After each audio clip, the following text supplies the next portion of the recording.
How it do, how it be, how it is, everybody. Welcome in and welcome back. We're doing Rotten Toil tonight. I'm very excited. Last we left off, we have infiltrated the estates, the city-state, and the estates of Isivach. The Lord Breton von Haverbeek has been up to some shady shit. Not only has it become clear that his entire court, his entire aristocracy has fallen to despair. The fell god Tenebris has a serious grip on this city. And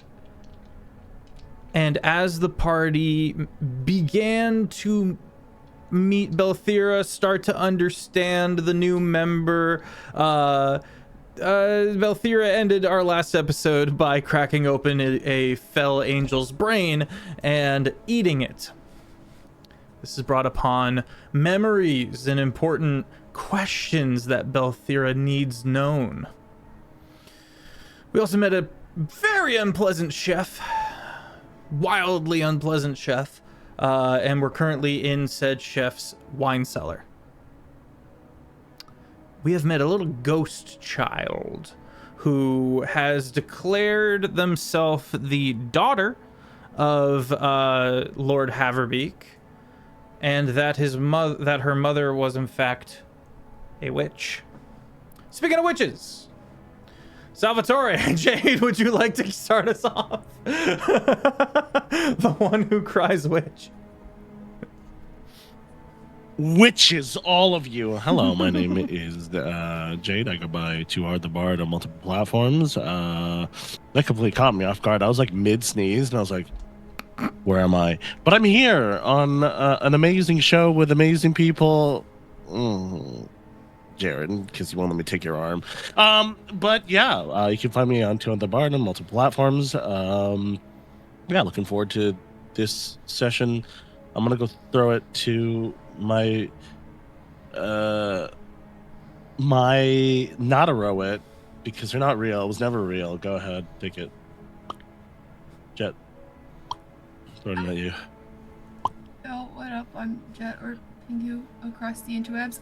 On Tuesdays, you can find me on Tails Guild playing as Master of Astra, and I'm here on Thursdays playing as Lux, who is so normal and did not terrify the party last session at all did not terrify Salvatore specifically last session, yes, by changing her face, rearranging her face right in front of him, because that's what normal humans do.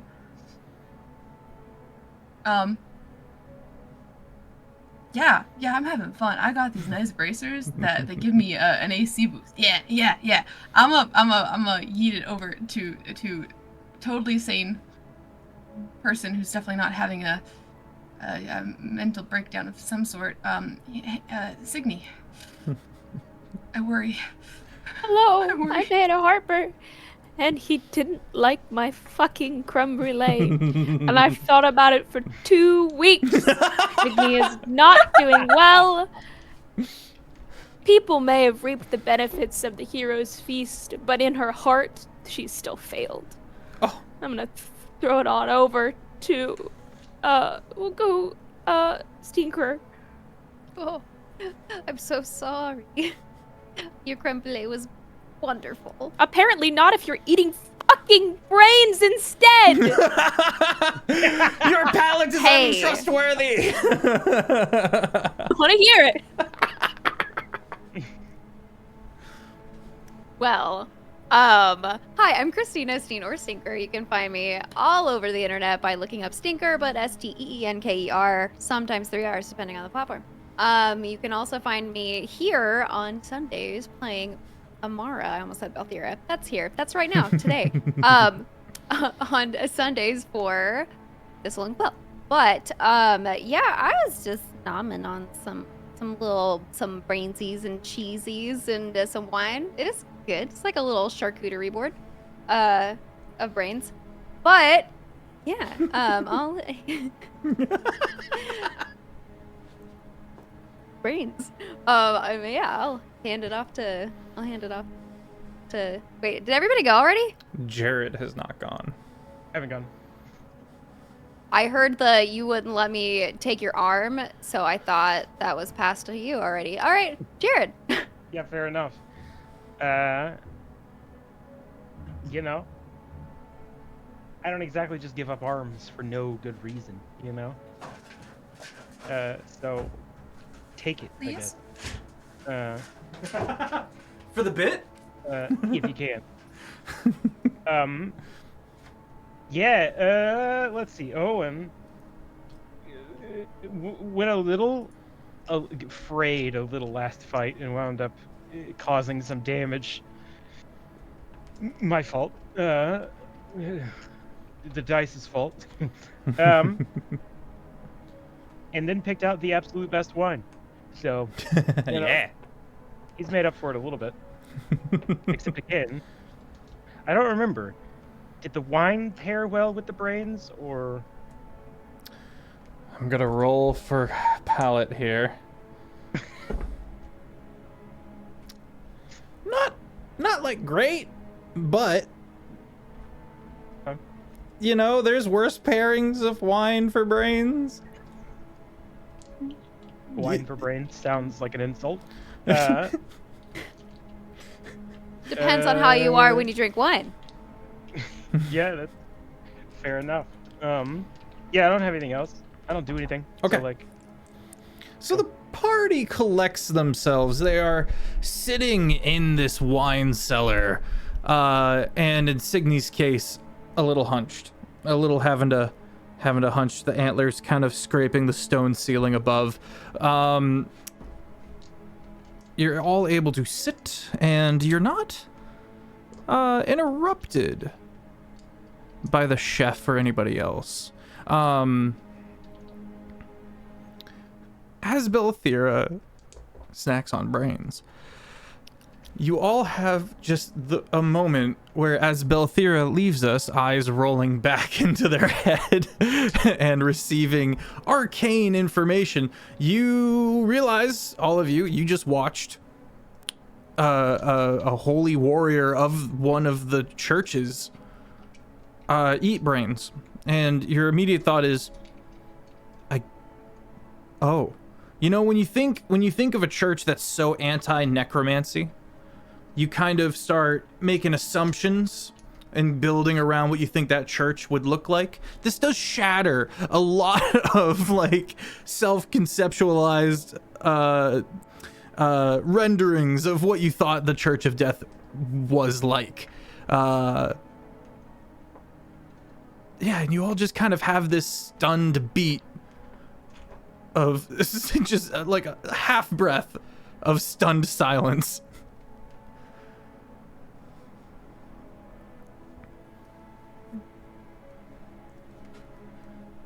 Nice. Run it back for us, Hannah. That can't taste nice.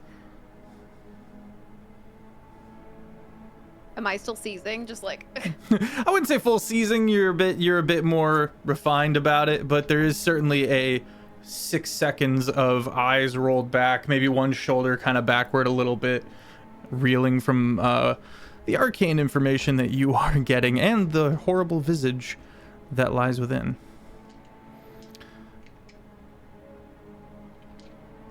The Well, ghost,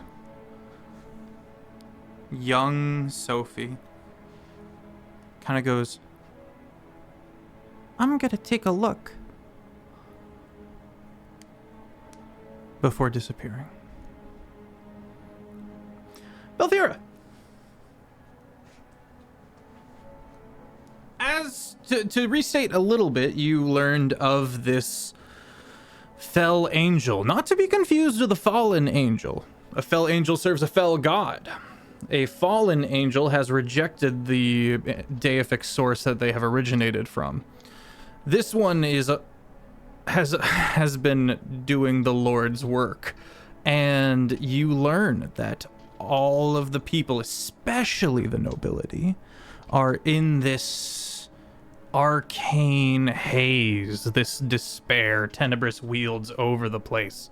And a certain entity down in the depths of the castle is being kept calm. One of the angel's primary jobs was soothing and keeping almost like asleep this throne. And then the memory kicks in, Belthira. You see the Lord Breton von Haverbeek with a circlet around the crown of his head, and a unicorn horn kind of stapled, mortared to it in a perverse indication of what unicorns stand for. There's this black shawl that kind of flows from the circlet around the head that hides the face and a lot of the features, almost like a wedding veil, but mesh, like a wire mesh, very fine. And as you know, he goes and sits at the chair, and the angel releases a bit of that control over the entity that is the chair, and the chair stirs, eyes going wall-eyed, and the forearm slowly wrapping around gently to hug the Lord Breton von Haverbeek, and he stiffens and he recoils a bit, and then the hands pretty quickly release, and he bolts out of the chair and like goes down to one knee and like picks himself up, and he says a few things that the angel expected, a few things that the angel did not expect. The first things he covers is those northern fools, those idiots. They knew not the power they had, and they weren't asking the right questions. They completely forgot about the importance of bloodlines. They had all this power. They wouldn't even share the wish, but they cared not for the words of power. They only cared about the investiture. The fools. I never should have ever wanted to join their rank in the first place.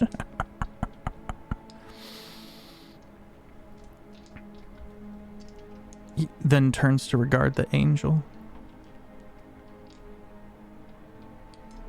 Put it back to sleep. I don't like when it looks at me like that. Shudders. And the angel says, yes. Yes, it would unsettle you. Reaches out, the angel, and closes the two eyes. In the chair, this creature, or this device for a creature perhaps, goes back to sleep.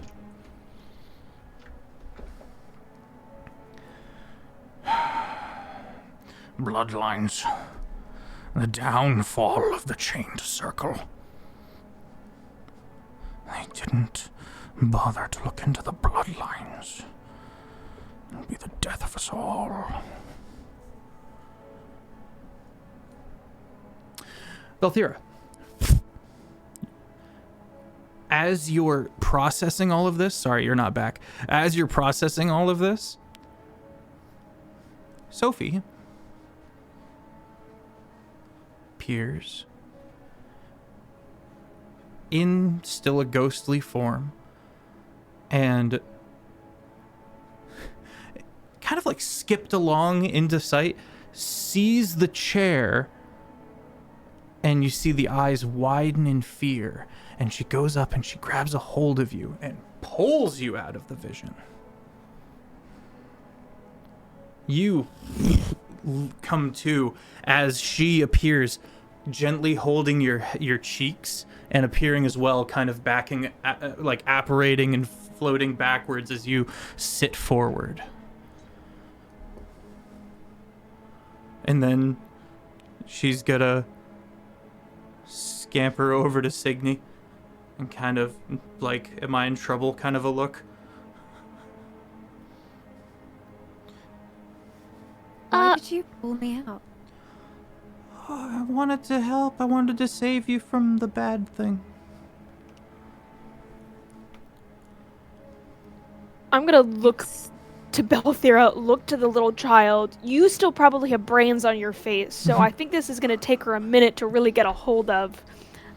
I'm gonna be honest. I don't think I really understand what's going on here. What the fuck are you doing? And it's gonna look to Belthira. I think maybe, just a maybe, perhaps give people a little bit of a heads up about your dietary requirements before you indulge. Not that I am to judge those who would make use of a carcass. It is all part of the life system, and all vultures, one of my favourite birds. But still, what were you doing? And you can just something like twitch. Belthira just looks down, and she does like a little like kind of like wicked laugh a little bit, like. I put up a hand on either shoulder and just look at her and go, "You're really not helping me beat the witch's allegations." I forget that I'm not around my people. By consuming this mind, I'm able to see I can recall its memories and get information. Like recycling. In a way.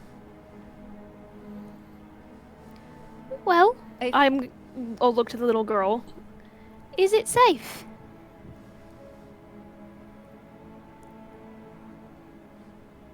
Are you Hey, asking me or the little girl? I'll glance at the little girl, look back up to you, having the little girl clearly concerned about your safety in this vision, look back to you for some form of expansion. Sophie? yeah.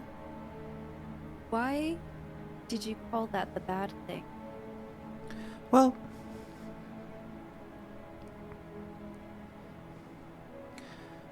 I've been lost for a little while. And that thing is new. And ever since it's gotten here, it's gotten really quiet. Make an insight check.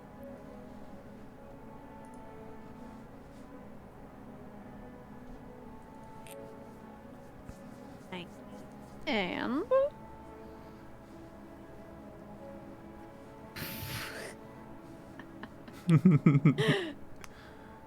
so my nice little Whoa! 19, which you can't see. Show me your ways! But Sorry.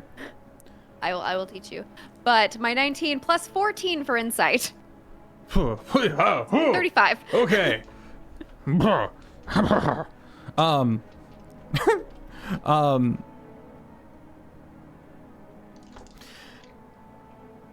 It's quite possible there were a lot more ghosts until recently. Until this chair showed up, this throne that is kept asleep down below. Because it's still quite obviously a very busy and active castle. If anything, it's very loud outside due to the kind of riots going on. So it's safe to, with that high of an insight check, it's safe to assume that when she says she's lonely, that's what's been kind of drawing her out of hiding. Kind of reached out to Salvatore.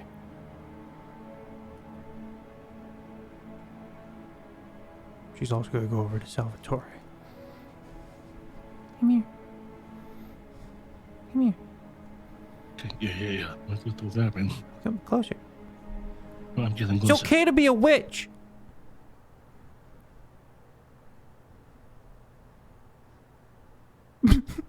Oh. Bap. Did you? Sorry, you cut out for like the first like 3 seconds because you said, "Let me tell you something," and then it froze. I'm like, What'd you do? 2 seconds. Yeah, brings me in even closer, and then just goes, "It's okay to be a witch." okay, but no, Yeah, no. my mommy was a witch. Yeah. My mom was a witch, and she was a Oh yeah, very nice lady. she was a very nice lady. I'm sorry. That one is eating brains. It's pointing over, and that one, brains? yeah, brains, and that one points over at who I thought was a Rowan, but isn't a Rowan after all. Does the thing with the. Hey, it's important to note that a short rest is over an hour, and alter self or disguise self lasts an hour. Lux is still. I was definitely gonna wait until after and then ask for an Arcana check to see if I knew the length of that spell, which is very possible as an Eldritch Knight. Go ahead and make that Arcana check now while we're talking about it. Okay. You say this, she doesn't really get it, but then then Sophie's gonna go over to Belthira. You're not a witch. 14. You a witch? You're not a witch? She's not a witch! No. You're taking... No. I'm so sorry. You're taking really weird, gross things and applying it to witches! You're giving witches a bad name! Huff! That's actually a very solid argument. Okay, now that I think about it. Which say what? I'm gonna look over at Belthira. Which say what? Wait, did Sophie say what? Yeah. What?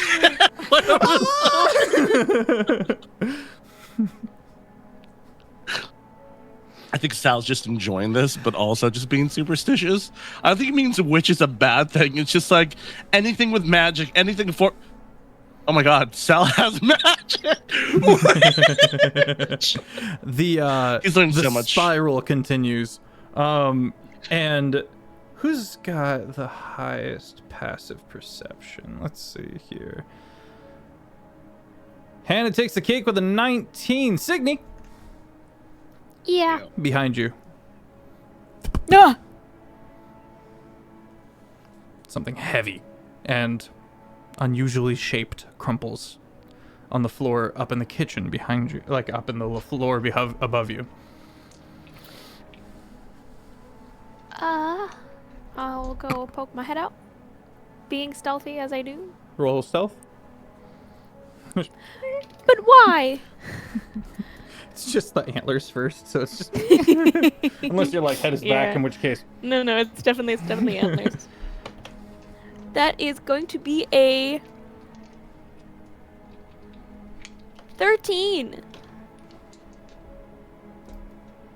But a good 13. You see mostly Halo kind of taking up all of your vision, and you and a lot of the creme brulee has been consumed by A small tear wells in her eye. There's no mouth on this owlish It's face. just covered in it. It will just little feathery bits will take little like myconid feathery bits will just kind of like absorb and then put back the glass. and after a little while it looks at you and it pulls out a skull. Just a little peek of one. Halo, did you eat the chef? Halo, drop it. And I'm gonna climb out. Be like, no, put it down. Currently flat on the floor. Halo. Just doesn't look like the chef. Well, it's bones. I don't know. Sometimes anatomically, there'll be like a. Does this look like the same? Can you Yeah, say it it's was fair enough. dwarven guy? It's safe to say. I think human, if I remember correctly. All of my worst assholes are humans. They all look the same. Um, I'll take a look down at the ground and I'll just go, ah, well, that's what you get for being a prick. And I'll go and give Halo a pet.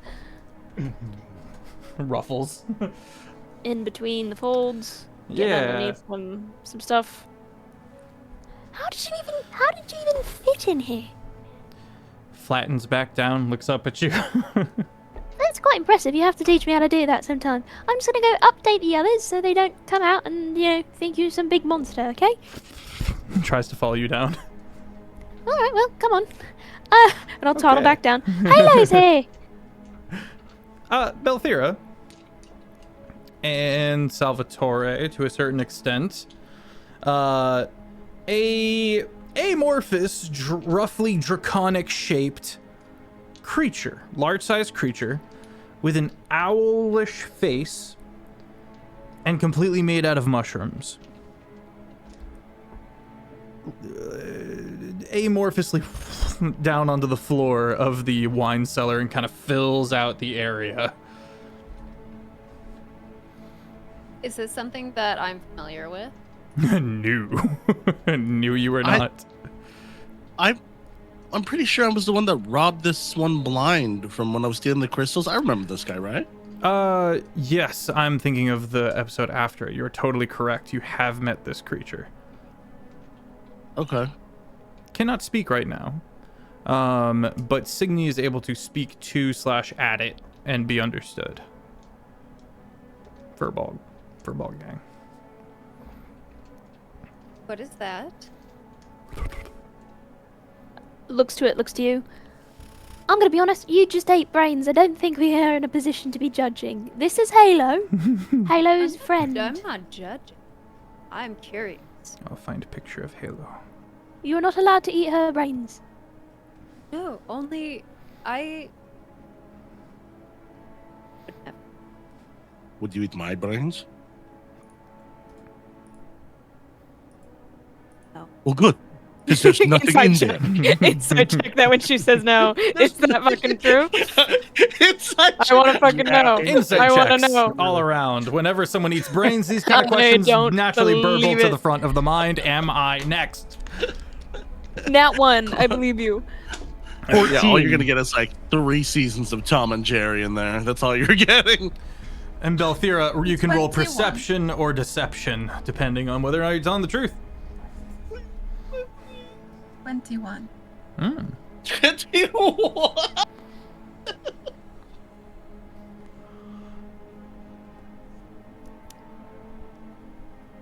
19 Okay. for perception. Perception?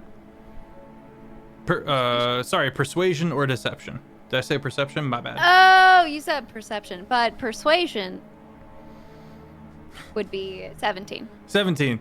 Belthira, would you eat these people's brains? No. Oh, thank God. Lux, you get a vibe that, well, Salvatore, would you roll? Salvatore will believe Okay. the homies that he wouldn't eat his brains. All right. Lux, you believe Belthira. Seems like there's some rules here and some culture here that you've not seen before. Rites and rituals, Okay. thrones and tombs. Tenebris 314, don't eat the homies' brains. Big bold. Waste not. Wait, not 5-second rule.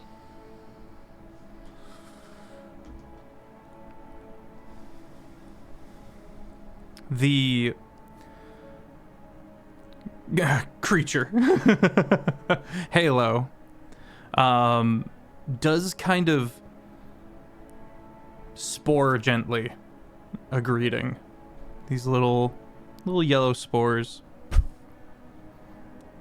especially for Lux. Belthira is going to look at it, look over at Cygni. May I? And like I put my hand out. I'll look to Halo for permission because she's the one that brought it. You speak to Halo. Halo understands you, Cygni, before kind of whoop. You know when a cat is like flat out and then kind of like pops up one end, just whoop. She says yes. Oh.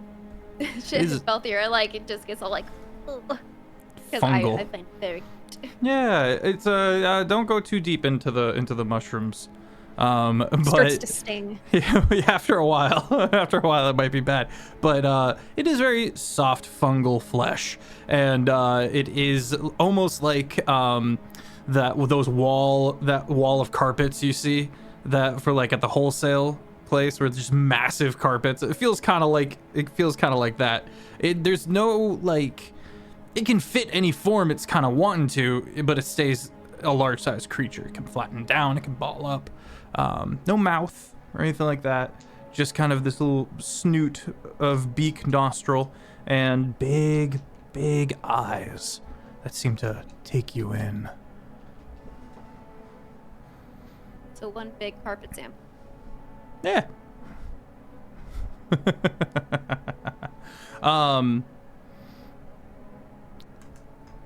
Owen,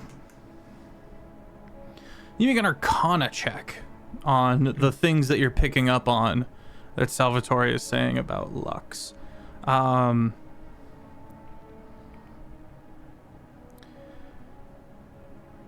With a 14,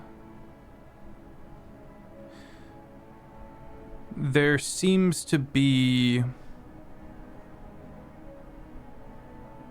an inconsistency. At this point, with the long rest wearing off, that Short rest. thank you, short rest wearing off, that spell should be going down, correct, Lux?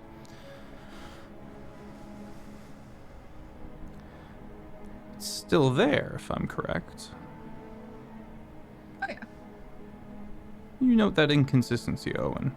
The illusion should have worn off, but you still note the slightly different facial structure. It remains.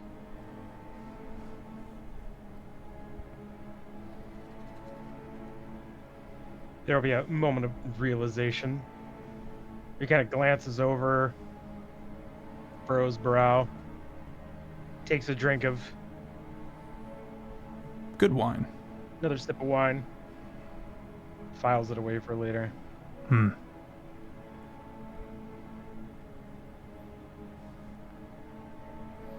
Belthira, you pour over everything you've heard.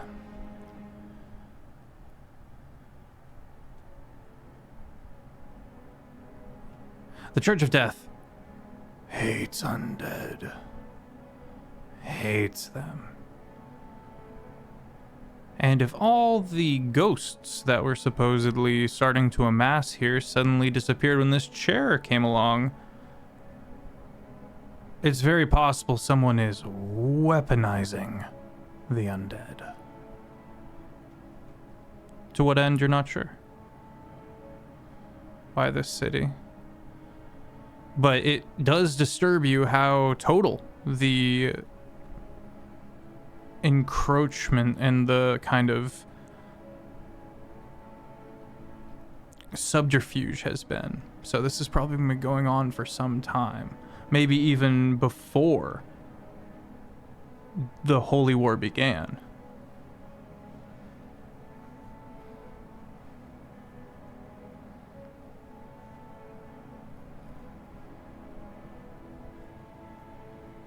Was I asleep during the Holy?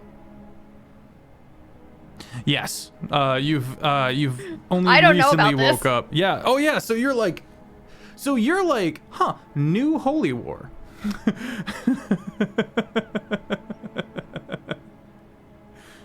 And everything's That was above the different table, and you guys don't know. changed. You asked. There is infighting Amongst the Pantheon. That's like on the timeline of things about a year old. Maybe a little less than a year.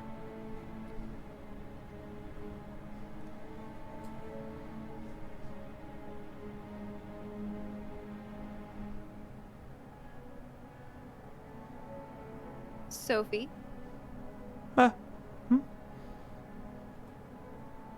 Do you know where that chair is? It's downstairs. But you shouldn't go near it. It's bad.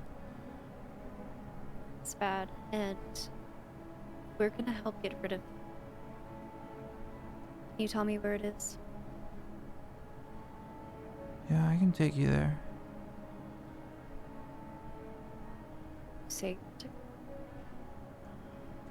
I think I can only lead you up to a certain amount. To a certain... This is a kid's vernacular. A certain... I can't say proximity. I can only get so close. 6'7".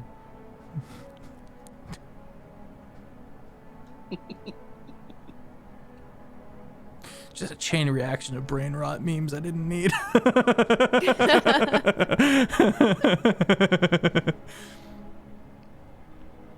Yeah, Okay. I can, yeah. Upon getting that, I will look to the party and kind of fill them in on the visions that I got from eating the brain. But before I do that, I will state, I know I don't know you all, but you seem trustworthy. And then word vomit. And then word vomit all of the information about the chair. Yes. All that.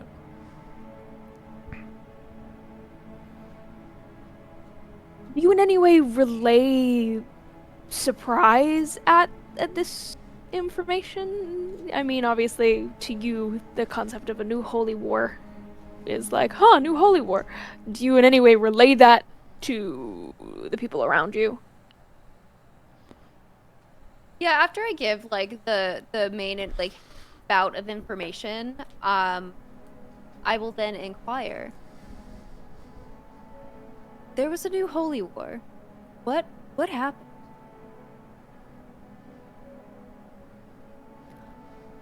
What do you mean, new holy war?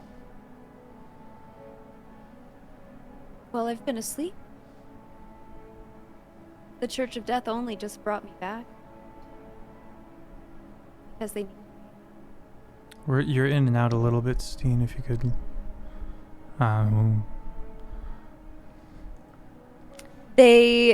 I've only been back for a short period of time. Because the Church of Death needed me in the fields again.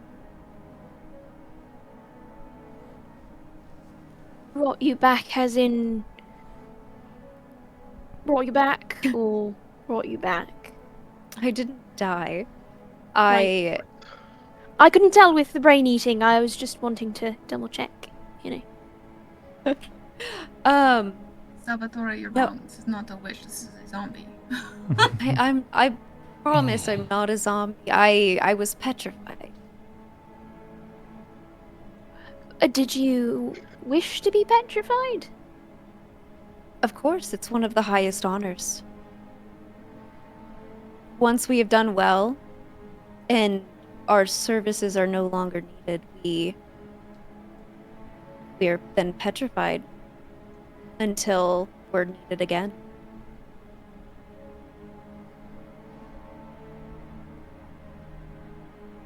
In terms of... Oh, sorry, you go. No, I'm just going to make some ad-lib as you're having serious discussions. Don't mind me. An old witch. An old witch. I was just wondering if I could do, like, a history check to see if, like, if she's been asleep, she's been petrified. How long I think she has been.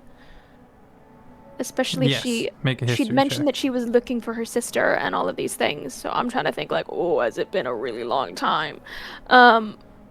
Am I about to break some bad news? Nat 20! Nat 20. Okay. one. So, there. The seals that the Stormfather put on the pane that closed this dimension off from the Feywild and all other dimensional travel aside from the natural flow of souls. That is the end result of a holy war between the heavens and the hells. And that is maybe early recorded history. So we're looking at tens of thousands of years.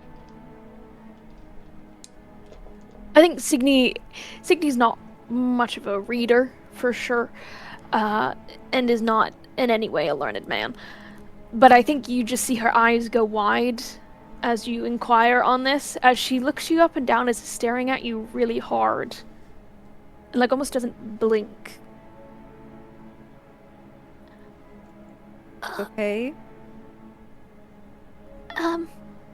Did they tell you how long you slept for? Do I know how long that I've been asleep for? Vaguely, it wasn't like the, yeah. You know that it's been a very long time, but you're not familiar with like the things that they call like a calendar year. That's all kind of changed. So it's been a while. I don't know the exact time frame, but it's been quite a long time. Thousands of years is thousands. That could be right. I'm gonna be honest, I'm pretty sure it is. She says, looking, and I must say, your skin's lovely considering. Oh. You. Wait. I'm gonna go over to Owen real quick. Owen, she said like the petrified thingy. Is that the thing that the rich people, when they put like mud on their face and they put the cucumber and then they just like do that? Is that what the petrifying thing does? No, that's not it. She's- That is for moisturizing the skin. For just good skincare. Okay, so she's probably rich then. So they may not have. No, I doubt it. 10,000 years in a tomb is not exactly a good way to make wealth. The concept of a bank, Belthira, was something that had to be taught to you. The concept of the number 0 was one of the first things they taught you after they took you off the shelf.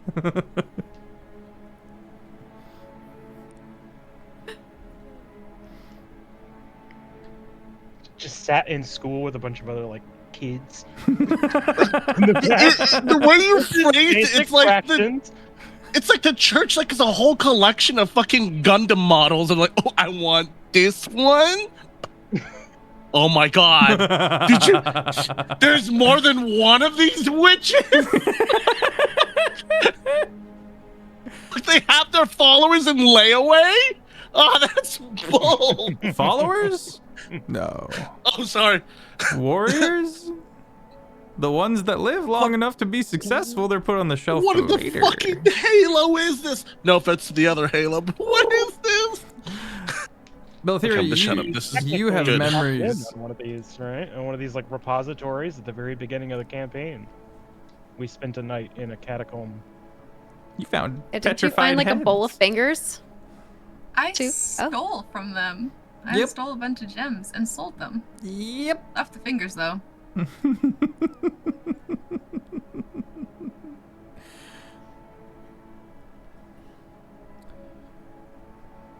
So they Displaced. taught 0, but they didn't teach the onus behind the summoning. Like, Onus is a big word for Elmo. I don't, maybe they taught Zero and Banks, but not what started the Holy War and why they were summoned in the first place. Owen's happy to provide historical. So I will say this: those are valid questions, and there's a reason for the answers of those that you don't have. Okay. Then at the asking, in the sort of after an incredulous start, Owen will explain the basics of recent history for the Holy War, as Toil understands it. I don't know. It's Sorry. a cold. You're doing fine. It's a cold, holy proxy war. Tenebris has broken the seals, reopened Hell. Hell was empty. Had to flee south to consolidate power, and is here now. Initially wielding horrors against the cities themselves and being rebuffed. Now it's kind of a guerrilla warfare kind of situation going on, and the nobility is not getting directly involved because they're gearing up for what they believe to be the eventual betrayal, and that the other team, Rowit and Two-Wheel, are definitely in cahoots, and therefore the bad guys, and so, it's gonna be bad soon, and all the people are gearing up. In the meantime, all the villages, all the druid circles, all the stuff outside in the wilds is getting absolutely thunked by Tenebris, and so we're having lots of convoys of trains of people, not literally trains, convoys of people fleeing to the big cities for safety, and the nobility, Rowit and Two-Wheel, are racing to the bottom of bankruptcy to make all of this pan out, and all the while, Owen would know that there's a narrative amongst the aristocracy of Toil that we're winning. This is going well. Everything's gonna be okay. And all of those people don't touch grass. They don't get out. They are career politicians. Nobility at its not foulest, but most alienated, maybe, from the true shape of the world. And so, yeah, all of the churches are down here fighting the good fight, killing, trying to push back Tenebris's despair and deal with this errant god that has turned on all the others. So, Belthira, some of this you knew, but the political aspect of it is making this all incredibly more complex. Back in your day, everyone was on the same team, and you had demons that needed killing, and everybody was kind of getting on the same headspace about that. Now it's political and fractured, and there's money involved, clearly, and it's all very dense and gray. And out of all of this, she is just... What do you mean the storm god is dead? Just out of all of it. How long ago? That's what she... That happened about a year ago now. Under a year. That was around the same time this all kickstarted. Is it common knowledge why or how? No. Okay. There's some that still believe he's just gone. And a lot of people that are saying he's clearly dead. I would say that generally it's accepted that the Stormfather is dead, but there's still, people holding out. That's what they say.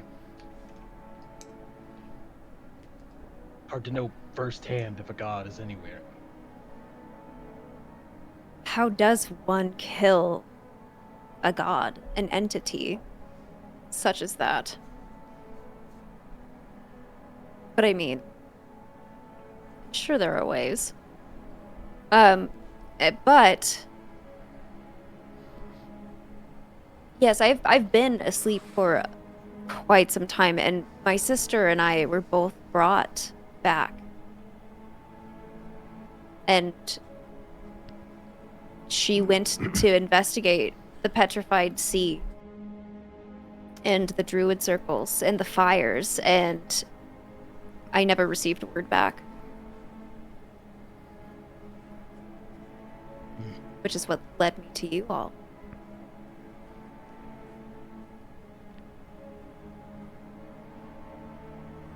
I don't know much about that area, or do I? You, if I may, Belthira, speak on your behalf a little bit on the recap of what you're kind of telling them. You left and went just a little bit south and met the druid circle that the party saved. And there you heard about this wildfire druid. You heard about this warlock. And you heard about this noble and this crazy ass marksman who would have had the connections potentially and maybe would know some things about some stuff going on that might be related to your sister, who looking into fell miracles.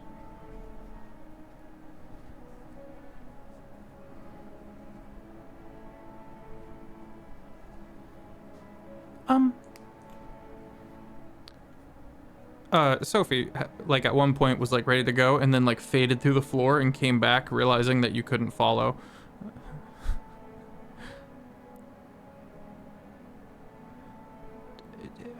You guys want to go see the tombs? Boy, do I. Is that where the chair is? Mm-hmm. What about the druids? Did you see any druids down there? I can go look around. Yeah, if you could, that would be terribly helpful. They are kind of who Well- we're looking for. Hold on, just a moment. Do you know what a druid is? It's a witch. Mama was a witch. Like this one. Oh, Yeah. hold on. Let's not skip past that. Mom was a Sorry, that just skipped my memory. Wait a minute. What do you mean Mama was a witch or Mama was a druid? Yeah. That's... okay. Druid.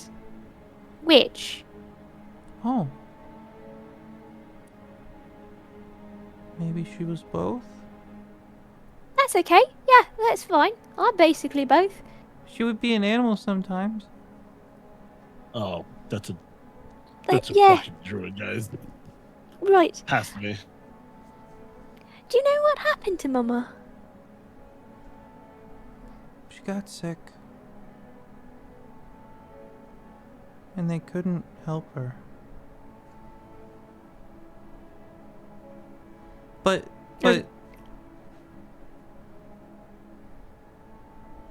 There's a deep sadness that kind of sets in on Cygni, and I think she almost goes to hug her instinctually, and she just kind of passes through to the point where she's just hugging herself, and she's just gonna have to grit her teeth in order to not cry.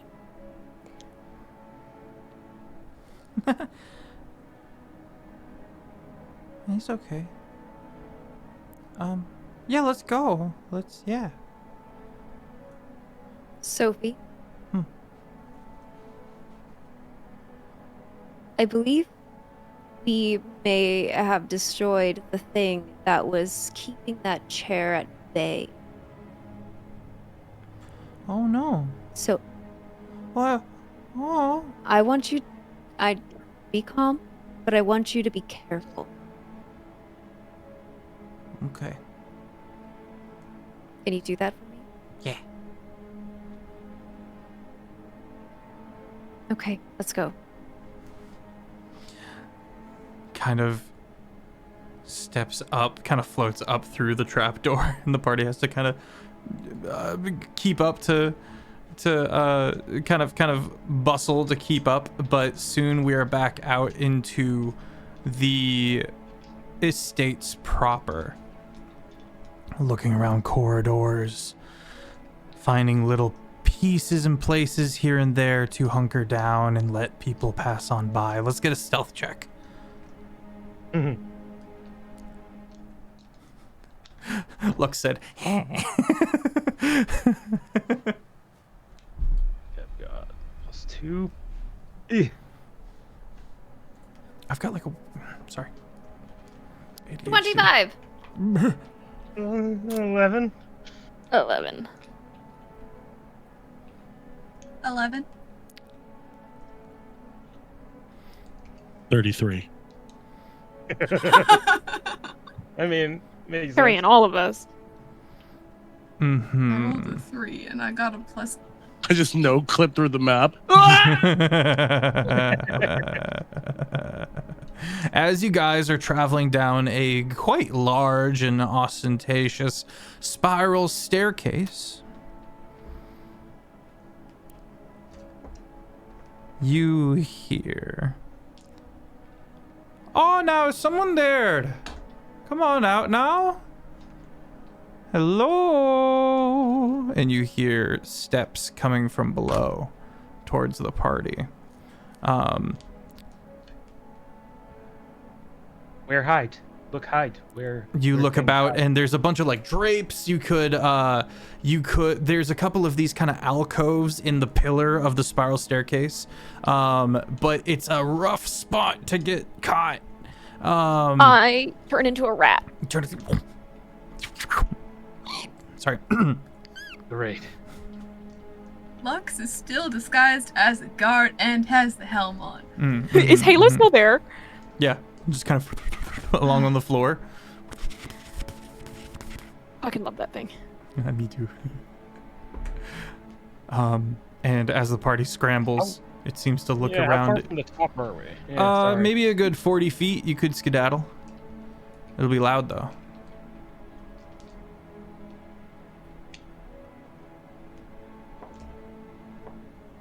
We skedaddle. Can it look like, you know, the Scooby-Doo going into each door and like coming That is a proper skedaddle. Um, Mm.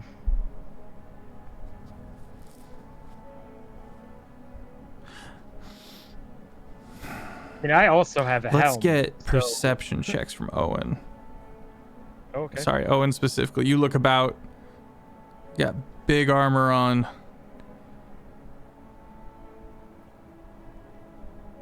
It's a 21. 21. The pillar at the center point of this spiral staircase, you notice one of the braziers, one of the torches, is polished like a statue that's been touched many times over the years. Something might be there.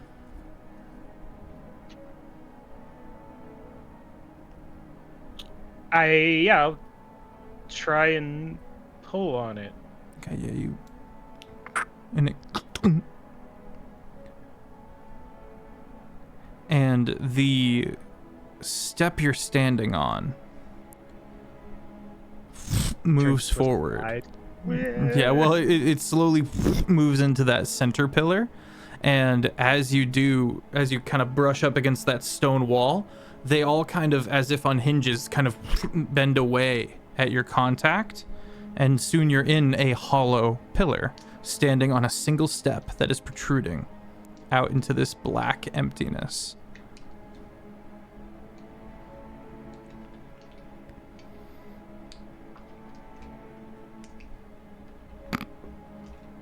What is this for?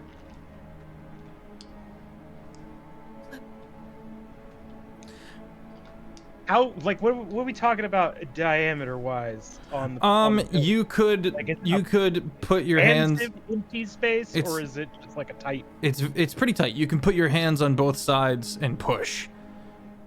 Okay.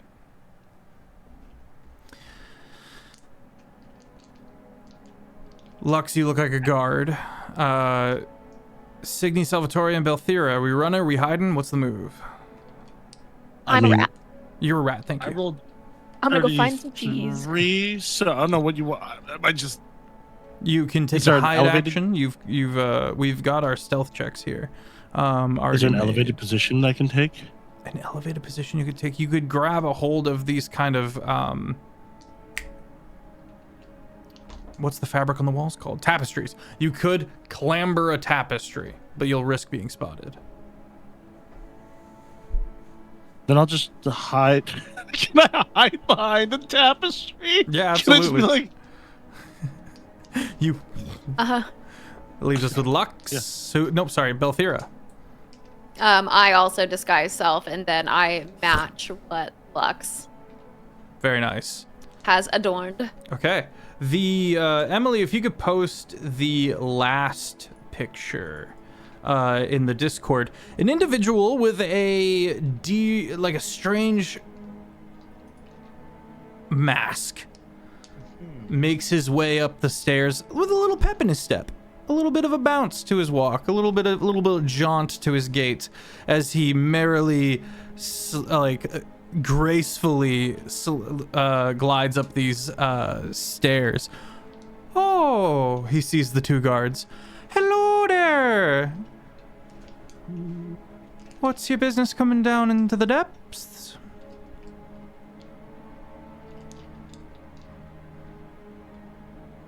Let me guess, as he kind of puts a hand on the hilt of his sword and kind of plays it a little bit and then looks at you sideways. Guard shift. Hmm?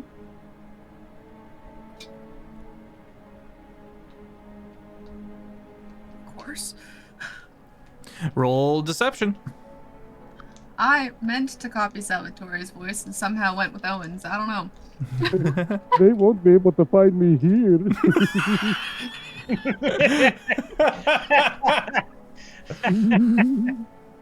Oh, my rolls. Deception. Belthira? 11. 11. Wait, 12.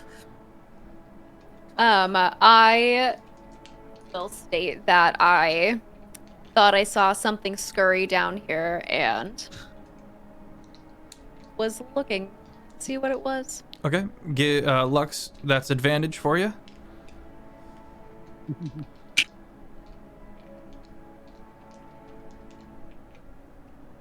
I can count. 16. I hate rats. On your merry way, then. Wide eyes watch you from behind the mask. You think they might be a Herringon.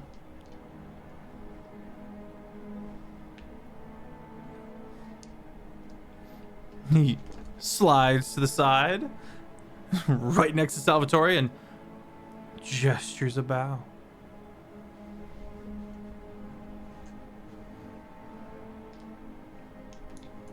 Belthira just like nods the head and then just Off you pop. continues walking. Just keeps walking. Okay. That's out. Salvatore. You hear. And then, go ahead and make a perception check as Lux and Belthira continue walking down the stairs looking for a rat. Me? Mm-hmm. Okay.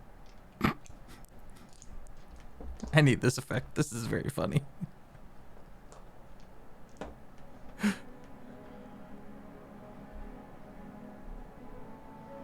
$22.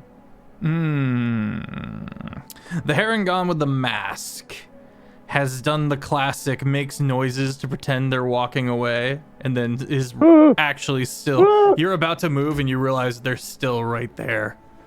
Oh God!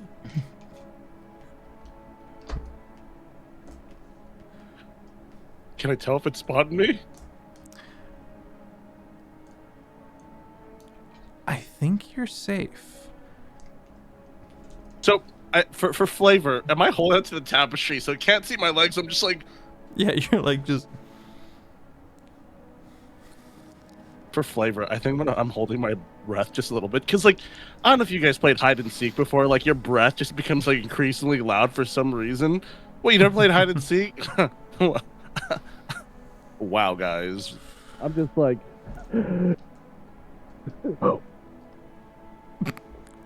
Amazing. You keep holding your breath. Owen! Just trying to find a good gif. Okay. Owen, you You look a little closer at the walls. And you see scratch marks. Claw marks. And you look a little closer. And you see like a humanoid nail broken off and wedged in between the bricks.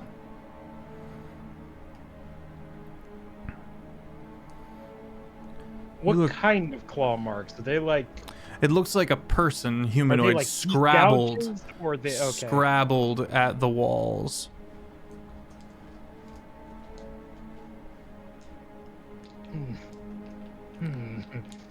There is a bit of light above, but there's no light below. What's the exit looking like? You see the mechanism of the way you came through. Okay, so I can You get look back out like the way you I came in. could pull it open, yeah. And you're standing on this like very narrow little step. That is Sure.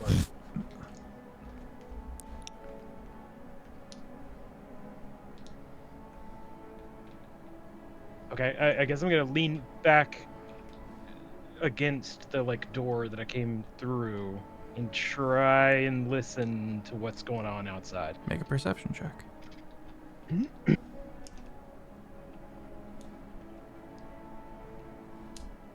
I found the garbage chute for people, so I want out. 13. 13. At first, there's nothing. And then you hear.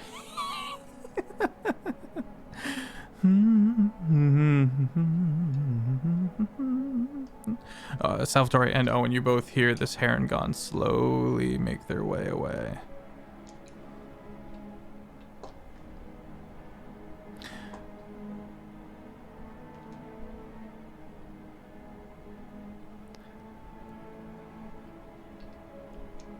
Cygni. You're a little rat. Scampering. Rat. Just a little rat doing their little rat Just a little best. rat.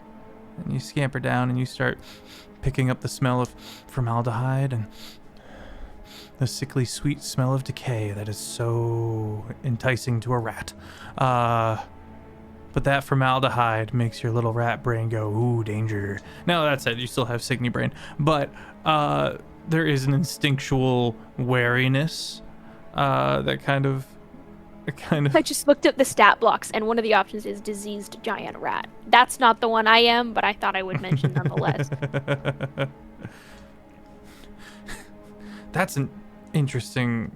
I'm cursed. Every time I wild shape, I'm like diseased. Alright, rat. You scamper hither and thither. You continue downwards and downwards. It gets colder and colder, and then the lights kind of shift to this red flame instead of a natural kind of orangish red that kind of flickers here and there. These red lanterns are hung on the walls, bathing everything in a crimson light. And after a little while, the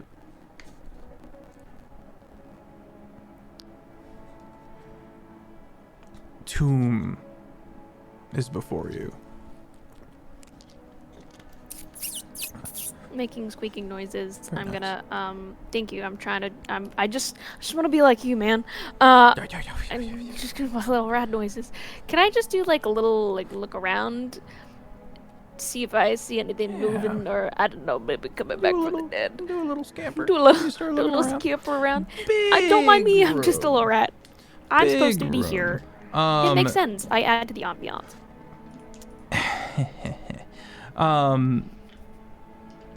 Yeah, make a little investigation check as Belthira and Lux kind of file into this room as well.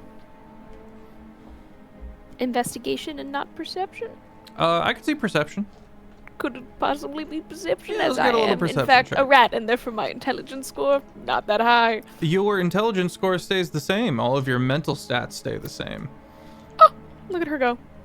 Smart rat. Smart rat. Dumb roll, though. It's not too bad. It's... Oh, math. Hold on. 16. A beautiful, untouched, ornate tomb.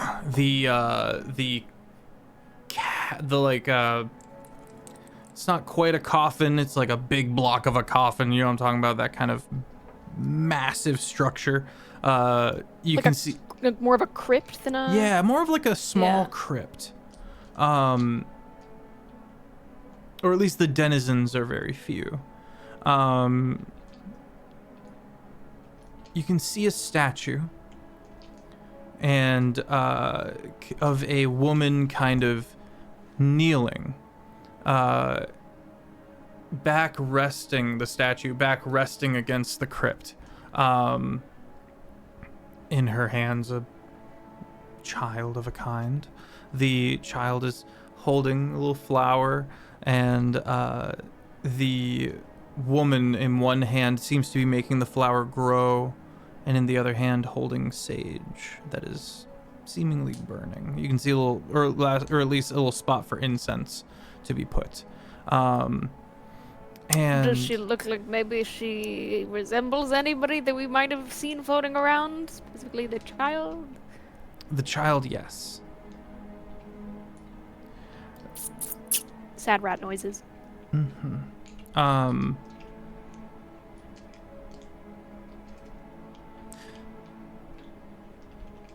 You would recognize an archdruid when you see one. But because of the nature of this statue, you're not sure as to which circle they might belong. It rules out a few. Wildfire. She's not a wildfire druid. Not likely to be a stars druid or a moon druid. But that's about as narrowed down as you're gonna get. Can I scamper up to the statue and kind of start rooting around for something? You scamper up to the statue and put my little rat nose in the crypt. What are they gonna do? I'm a rat. It is a I don't like. Actually, you know what? I don't like the way that you look. I don't like that stone face. lid on a box. Sure. Can I just take a look? Does it look like it's been like? Take a look at the dust. Does this look like this has been moved at all at any given point? As I'm moving around. You see my little no rat dust. Feet. Very clean crypt. Got it. And some incense is burning. It has a rat. All right.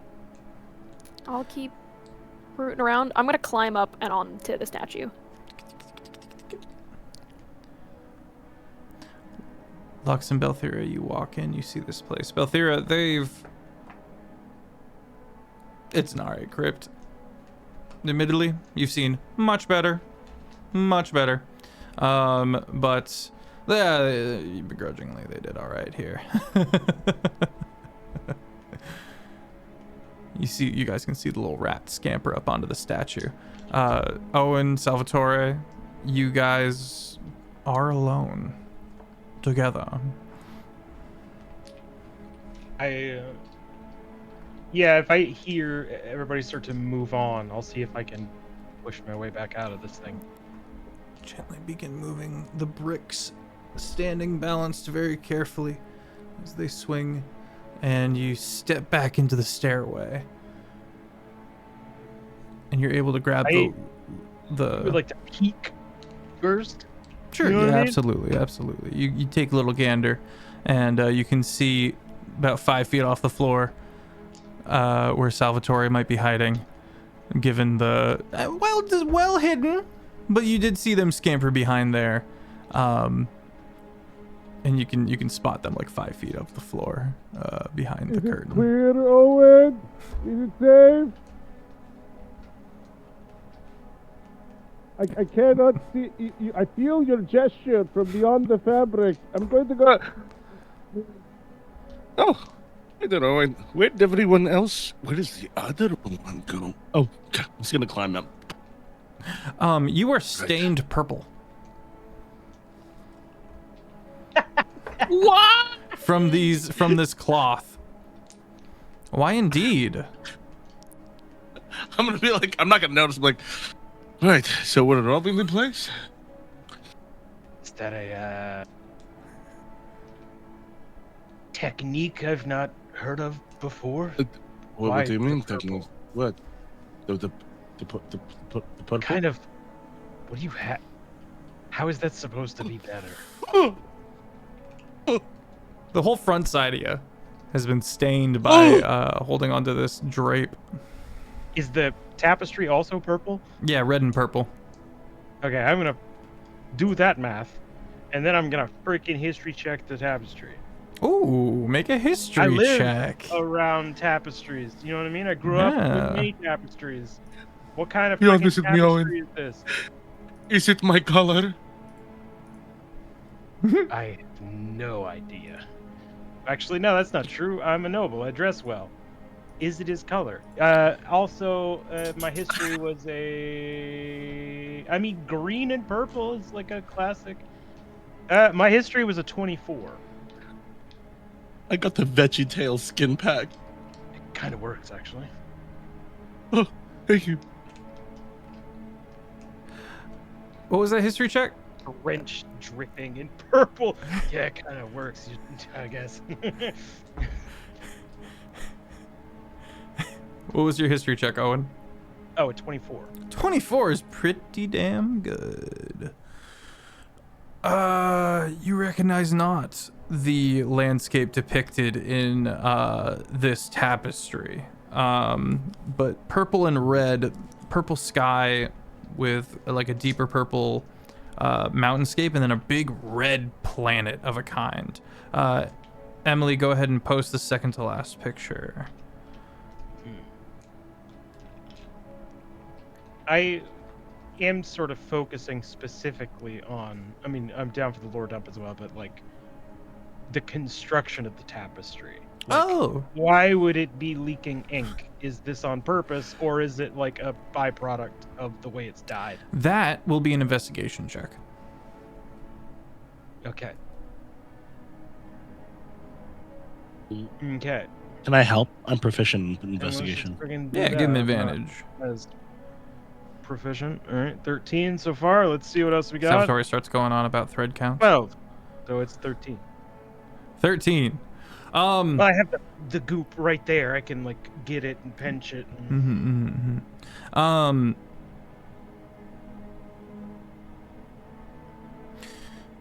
Old tapestry. And therefore it shouldn't have this kind of effect. That information contradicts what has happened here. And you kind of step back and you realize that all the purple dye is slowly bleeding out of the tapestry, but the red is remaining. And that's where we're gonna go to break. We'll be right back. We're back. Hello. Owen. You know not the landscape upon it, but you have heard of ill omens, monumentous hints at a greater problem within a house. You've heard of houses falling apart, and in one or two cases, when there was some weird stuff going on, there were omens. And this strikes as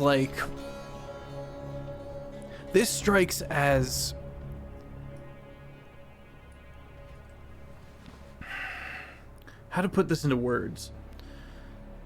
There is historical evidence when a house falls. Things like this have been known to happen. It's a little mythicized at this point, especially in a high fantasy world and a high magic civilization and the like, but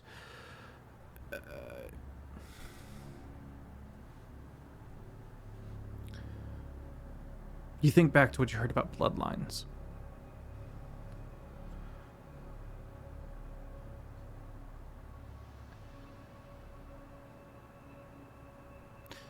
Ill portents. You're not sure why the purple and the red not bleeding, but the purple is. It's almost storybook sounding. Fairy tale. Is he just thinking about this right now? Is it the one tapestry that's running? You or... look, and you see all the tapestries are affected like this. Not running to the point where it's pooling, just coming apart a bit. The dye, the purple dye specifically. And it's like as if royalty is rejecting the Haverbeak name due to the atrocities, as the bards would say, of course. Owen, you're doing that thing where you're like staring off into the distance. And are you good, my guy? What am I not seeing? Is there like? Don't tell me. These tapestries bleeding purple. Oh, I said like. That's what do you mean? Like they didn't finish dying yet, or is it something more severe than that? It's an omen. I never thought I would actually see one like this. We should go. Oh, I got the omen all over me. Oh no. Okay, we should find the others. Prestidigitation and see if you can. Yes, the prestidigidigi. Yes. Okay, let us find our. Prestidigidoo. Yes, that exactly voice in my head. Let's go.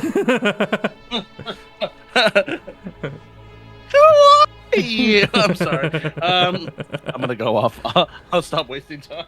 You're not wasting time. The party convenes at the bottom of the steps. Cygni, you're able to see that the stone lid on this massive crypt coffin. The coffin within this crypt is heavy. You look back and you can see Lux and Belthira have already kind of filled into the space and are looking around.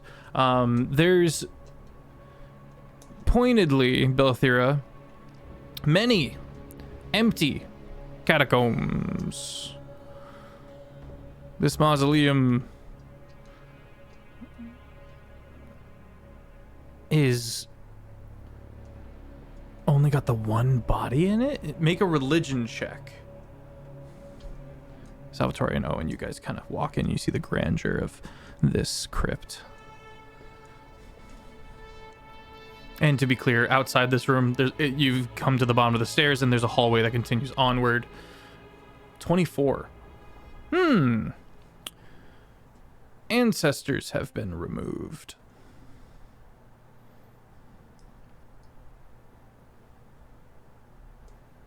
This is odd.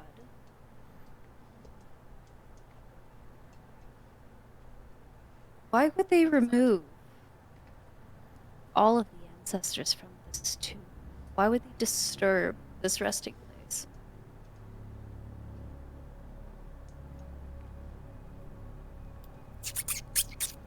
The rat squints. The fuck is that? Much about the dead. The rat looks right at you, Salvatore. Like full head turn. It gets on its hind legs, crosses its arms.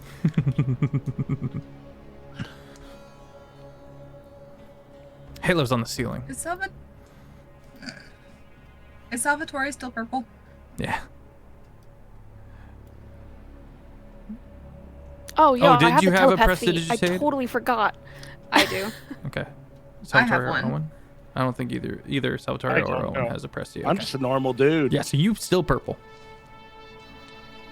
What? What did you get yourself into? Oh no, Why don't are worry. you Owen told me that I got the omen all over me, so I don't Here, know. let me help. I'm gonna like lean forward to prestidigitate you. Oh, thank you. Stained purple. So the clothes are cleaned. The initial wet dye is removed, but there's still this purple mottled stain across like this side of the head, down the neck. Both hands by the palms are stained kind of this lighter purple. I don't know. I think you're fucked. Walks away. Chat says you are the chosen one. I'm actually Barney right now. I can't believe you did this to me. Huh. I You shoot you, you shoot me. I'm gonna make this a proper family. You know, it's great. It's fine. I'm Barney now. I think Sal's just gonna settle with that. I think he knows who the rat is. Stuart Little over there. To be chilling. Okay. At the entrance to the room, Sophie, the little ghost girl, has not entered. Belthira is gonna walk over to Sophie. Is this as far as you're gonna go? Yeah. Okay. Can you tell me where to go from here?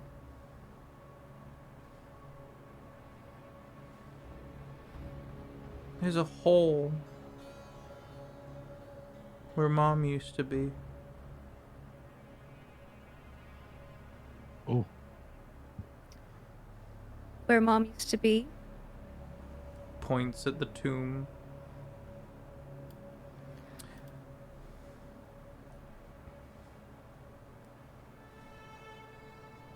In there? What?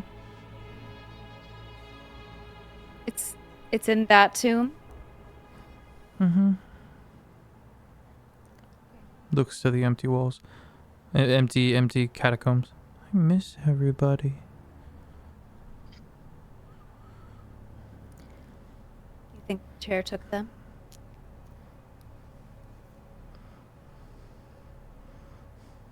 Okay.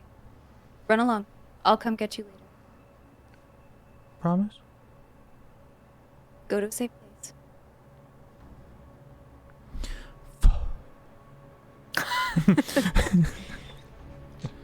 Can I go looking for a hole? Yeah, you Scrabble and rooting around? Skitter. Roll investigation. I'll help. I'll go help. I'm Okay. ready to get out of this castle. Okay, so I get the help action. Yippee. Okay. Investigation, you said? Yes. All right, a big ol' 13. 13. In between the statue and the tomb itself, there's a bit of an opening space. And you start wedging yourself down there, and you start seeing what you can find.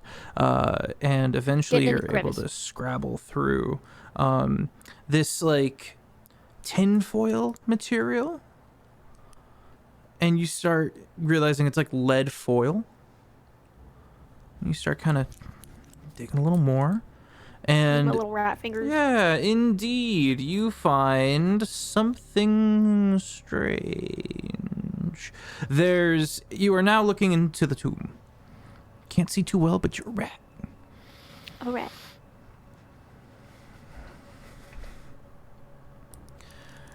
You are at the bottom of what this little coffin-shaped box would be like.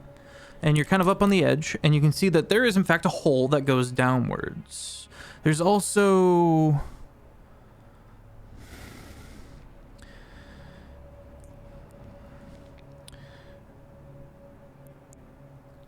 long, thin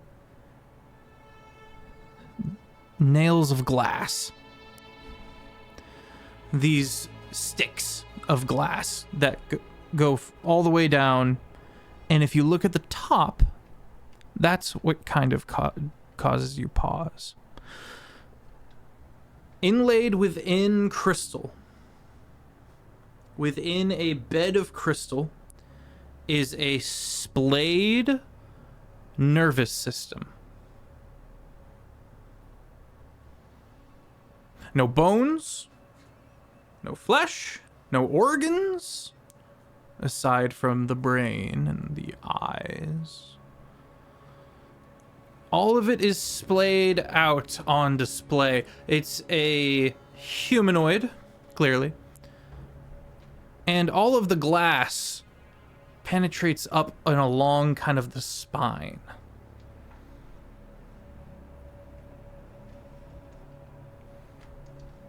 The crystal is blue.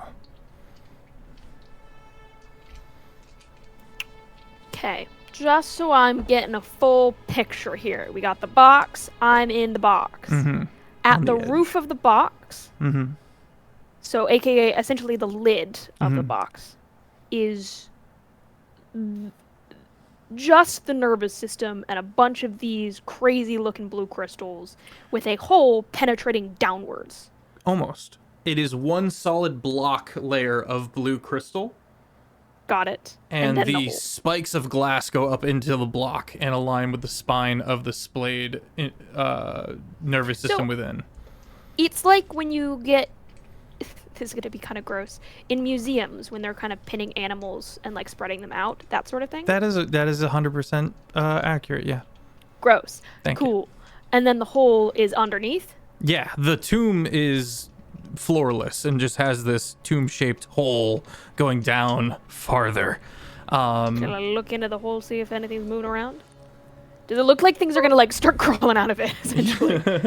You see maybe 30 feet downwards into a dark room. You're able to see into the dark room because every now and then these glass pinions, these glass rods that go down into the room below, a little crackle of electricity between the two. Just this little brief arc of blue light, like lightning. Down below, lit periodically by these little flashes of electricity that you would understand as just straight up lightning. You see many more crystal entombed nervous systems.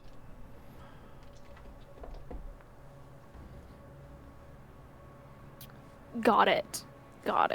I use my telepath feat, which I forgot that I had, but I do have, and therefore can communicate in wild shape. Wonderful feat. I'm going to shoot out. Not to panic anyone, but I have found parts of bodies entombed in what I would describe as a rather peculiar fashion. There is a hole heading downward to which there appear to be more bodies. So, if we're planning on going or uprooting the tomb, I think that might be a bad idea, to be honest. Anyone there? Sorry. I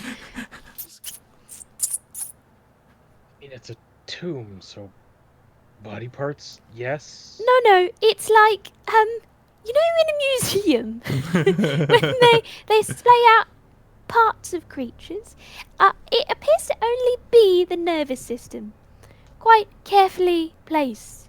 It's, gonna be honest, making me feel a little queasy. Little rap. Sorry. Belthira? Oh. Muted. Do I recognize what she is, what she's talking about? Like, does that sound familiar to me? That sounds like abomination work. That sounds like the bad place. Also, there might be lightning. It's kind of unclear. I can't exactly cast as a rat. I only get to rummage around with my little rat fingers. So if you would like to uncover more, you will have to take the top off.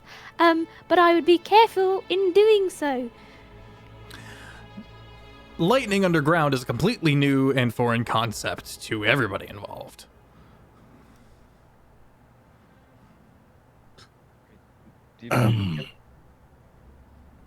Mary, let's get this lid off. Before you do that, I think it'd be smart to find traps. I'm gonna cast find traps on it. Do some undead detecting maybe as well. Might be helpful. I was just gonna go straight for it. It's been a while since I've been blown up. Belthira, tell us about what the casting of detect traps looks like. So as she is going up to it, what she's going to do is she's going to run her fingers just along each corner. Okay. And then slowly just like rest her hands on it. This lid is so trapped. This lid is so trapped. It not only has a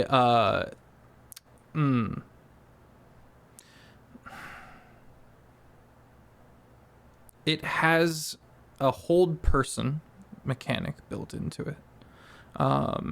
And you become aware that if the latch is opened and the trap activates, walls of force will also appear and capture anyone within the room.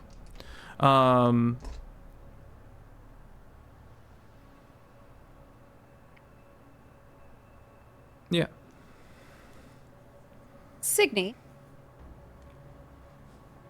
do you happen to have explode earth? One moment while I think about that concept. The rat computes. Explode? The rat Guessing there's has traps. many abilities. None of which she can do in rat form, unfortunately. Nor with the spell slots that she has. She can, however, turn into a large beast in here and, you know, see what happens. That's a good idea. Above the table, I exploded earth at the bottom of a lake and shot a sword into a serpent. So I'm just like, It maybe. was terrifying. I could do like a dispel sort of thing. That's about all I've got. They've also got a dispel magic. Spell I've got sounds like explosives. the way. We are trying to stay quiet, at least as long as we can. So maybe the explosions are not the way here. That is fair. I Oh, take you are it back. very Yeah, let's do wise. this explosion thing. Exactly. I was agreeing with this one this entire time. Oh, and how dare you? Insight check on Lux, by the way. Alrighty. To roll. While that's happening, can I just knock a rock or something down just to see what happens? Just down the Jet, what did Yeah. you do? Yeah, you just kill grab someone. you like grab your little rat Take a little bits and you and you yeah. It touches. It bounces up against one of these glass rods, and there's a that rock doesn't hit the ground. Oh. Right. I don't think we should touch the spikily things. I think you might explode. I think I'm gonna get out of here. So I'm let me gonna make a scroll history check real quick, cause you. Yeah, for sure. I'm gonna crawl out. I'm gonna crawl back on top of it and look to Belthira with like a kind of uppies motion. That is going to be a 19. There's no rule against metal amongst druids, but amongst many circles, there's a a little bit of an animosity towards people who adorn themselves with metal. The wildfire druids were not one such. But You burn shit. You gotta work with what you got, you know. You put together that metal should not touch this glass. And you have a moment of like, oh, maybe the old world, maybe the old, maybe those druid circles, maybe they knew something, maybe there was a reason. But that's conjecture. I'm gonna crawl out, relay this information via telepathy, and then I'm gonna find a pocket on somebody's clothing to go sit inside. Okay. Probably crawl up Salvatore's leg and freak him the fuck out. Indeed. Yeah.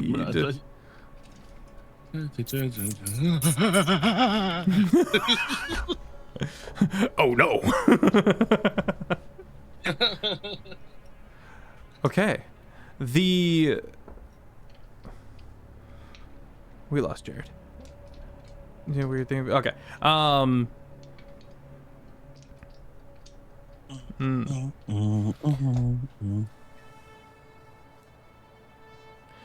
Salvatore. Yo. Ye of the mechanics. Make an investigation check on the now untrapped coffin. Making sure not to touch any glass as you've been warned against while you go. That is a 17. 17. If you were to take the lid off of this multi-floor contraption, it would be like taking the mag out of your gun. You feel like taking the lid off also, for lack of a better term here, unplugs something. This first nervous system structure that you know about from Cygni. You can't see that. It's up under the lid. So, will it be a good thing or bad thing if I lift it up? Well, it depends on what you want to accomplish. It Not might die, for starters. Well, that's one thing entirely different. But it would disrupt this machine in some way, shape, or form that seems pivotal.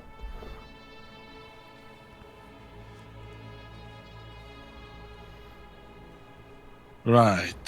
So, guys, this coffin thingy, if I lift it up, it will do something. I cannot say will it be good or bad, but if I had to do a general guess, it might probably be good. Is the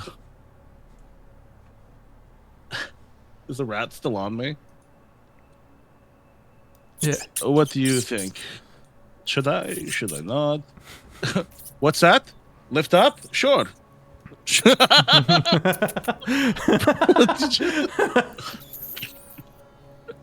Squealing. Are we dispelling? Are we not? Do any of the peeps here stop me or say, no, Sal, don't do it. You're too young to die. Think about your my rat villains. fingers in a panic. I think fine. Lux will actively move your hands away. Okay. Belthira's just watching. Excellent. You are back, Jared. Yeah, I think I'm back. Yeah.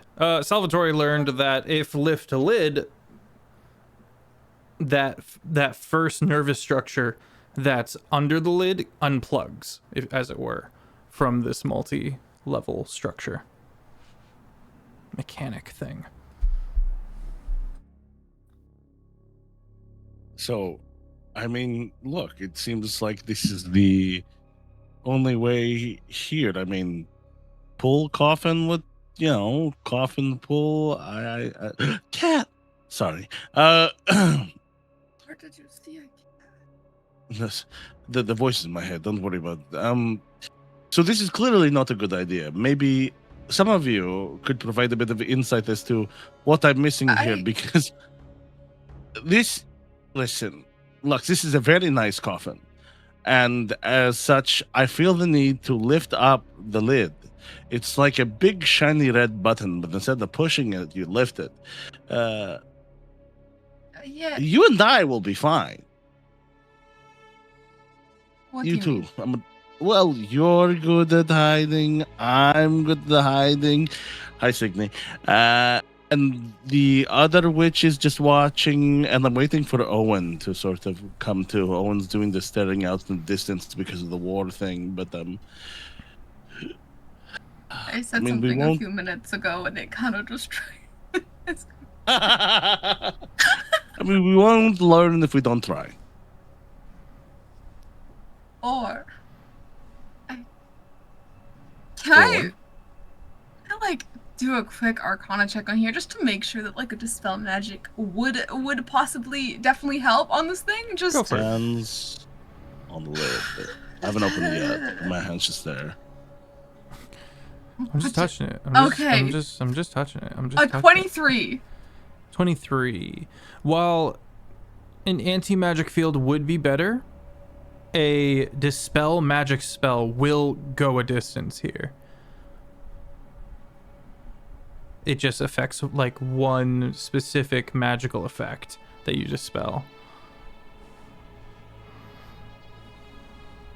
Like, for everyone here, like Salvatore is looking at this coffin like he's a Pokemon collector, and this is a booster pack that needs to be ripped open. So, like, once you guys stop him, it's just like, it's a holographic.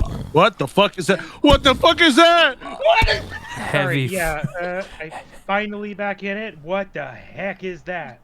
Your weapon of warning goes off, Owen. Why? Heavy what footsteps coming down the God. hallway. Help. Have we opened the lid? No. No. Not yet. There's nothing else in the or there are cubbies in the crypt. Yes, there are many open little like catacomb holes in the wall and the like. Cubbies in the crypt. Then we hide, right? Everyone scampers, takes the hide action.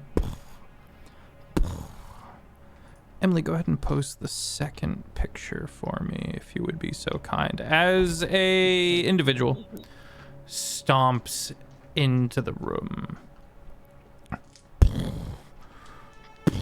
Grotesque. And undead. You can see the bottom jaw is gone. Kind of resting on the plate mail below. Steps into the center of the room.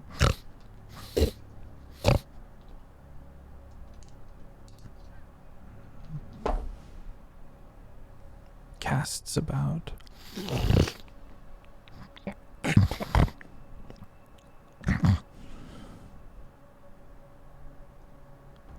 And then looks back to the statue.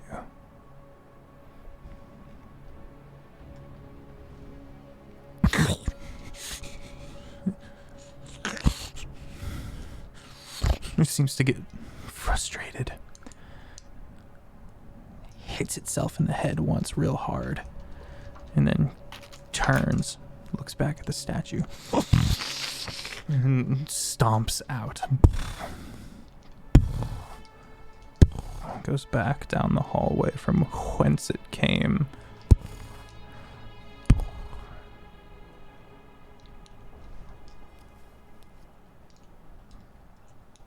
Oh, boy. It's a big guy, right? It's like huge. Mm-hmm. I am so sorry, Cygni. I am squeezing you like a stress ball. Like, My eyes are like popping out of my head. This was an undead giant. what? Boo. Let's Belthira, not fight get that him! guy. Get him! Eat his brains. But like, if anybody looking over at Belthira, I'm just fuming. I look over to Salvatore. Not gonna eat some brains. It's already dead. It has to be freshly dead for me to get any Freshly information dead. out of it. Right. It is rotten What- by now. Rotten. What do you think? Cygni! I'm crap.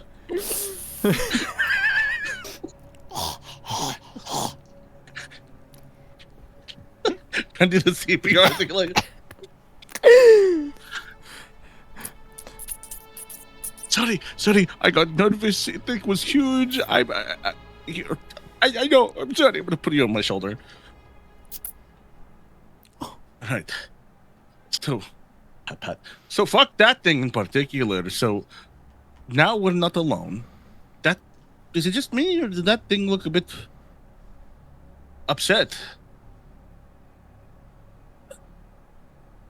Sad. Sad. Who's the most empathetic out of all of us? Now imagine we open the crypt and all of the things explode or particulates or whatever the fuck, and that thing comes back and kicks her ass. Okay, but how is it? Yes. I am going to dispel some magic on this thing now. Okay, tell me about the cast.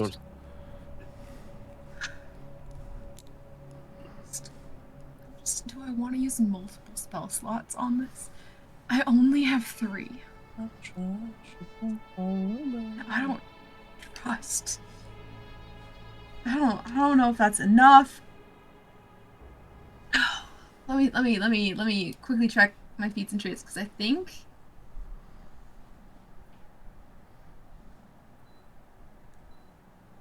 Okay, I can get 2 spell slots back Ooh. if I do magical cunning. Ooh. It's a 1 minute right I gotta do. But We looked around for a trigger mechanism that could disable the traps. Cygni will I also don't- communicate that The she traps. could- Oh, I'm sorry. Oh, you go. The traps No, are no, you disabled go. through magic. Yeah, I looked them up and found them. I will communicate that if No it does go traps, kaboom, why are we not moving on? What were you gonna say, Cygni? just that I can do wall of stone if we want to just like block off the area that thing was coming through. If we're thinking that like we just need to stall it while we figure out how to either get down or get away. Yeah, to answer, yeah. I think you should. I will rat time Caitlin, down. thank you so much for the 5 gifted subs. Appreciate you. Welcome in. You said you scrabble downwards? I will scrabble down. I will crawl along Salvatore's spine very specifically all the way down. Grab it on whatever back hair you've got. Get my little rat fingers in there. Oh, what do you think? What do you think? Down the way, onto the floor, scamper away. If the plan is that we're dismantling it and going to check where all the bodies are, I will cast Wall of Stone. I'll essentially hold my action. If a noise triggers, I will cast Wall of Stone to prevent whatever this big guy is coming. Okay. I don't want to burn the spell slot if it makes no noise, but I will ready an action to do so. Okay. And Lux, you are casting Dispel Magic? Yeah, I think I'm gonna burn all 3 of my spell slots on it, actually. Just I don't trust this fucking thing. What are we calling? Some of the the magical script. effects. Some of the magical effects that is the function of this kind of machine, this mechanism. I did an Arcana check and was like, will this help? And the answer is, it's not the best, but Dispel Magic can undo like one of the effects. And I What don't mechanism know are we how many talking effects about there here? are. We were looking at a coffin last I. Yes, inside Yes. the coffin, within a bed of blue crystal, a nervous system is on display. There are glass rods going down a hole that is under the where the coffin floor would be. It just keeps going down to more of these just nervous systems embedded within blue crystal. And electricity, what looks to the party like lightning, arcs between the glass rods. Is it like impeding our progress, or are we just experimenting scientifically here? Well, we found a thing that probably applies to the mechanisms of whatever's going on here in some way, shape, or form. Do with that what you will.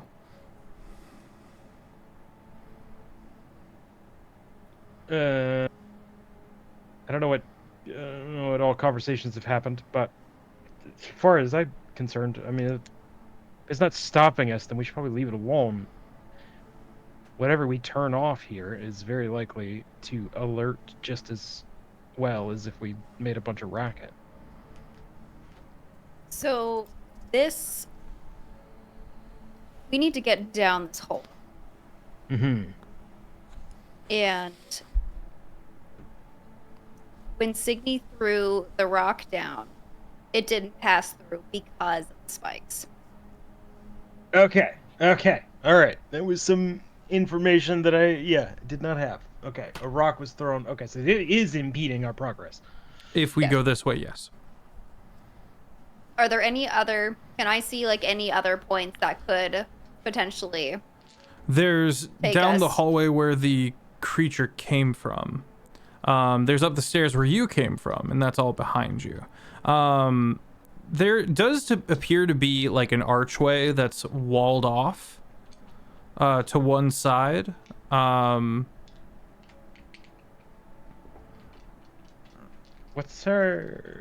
does the stairwell look like? What? Stairwell you came from. It is it loses its ornate nature as it gets down to this floor, but everything down here is a bit more gothic. Okay. Did you mean in appearance? Okay. No, I meant like it's enclosed. Oh. Or Yeah, big spiral staircase. It is enclosed. There's a pillar in the center, pretty tall, and you can see pillar in those the center, you tapestries. say? That's the one you went into. Oh, just the same pillar, just farther down.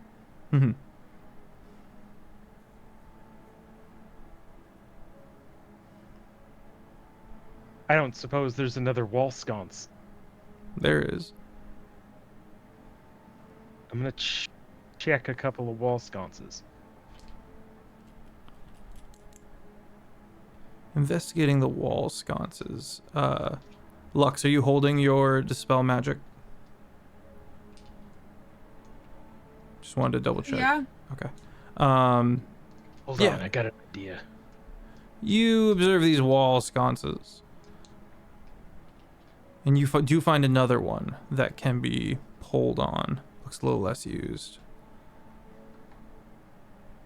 Okay, I'm gonna take a step off of the... Step. Okay, so thinking back to when I used the one before, are we on elevator door rules here, or if I try to hold this thing open, am I losing an arm? Which I realize would be pretty popular with the crowd, but that's not why I'm here.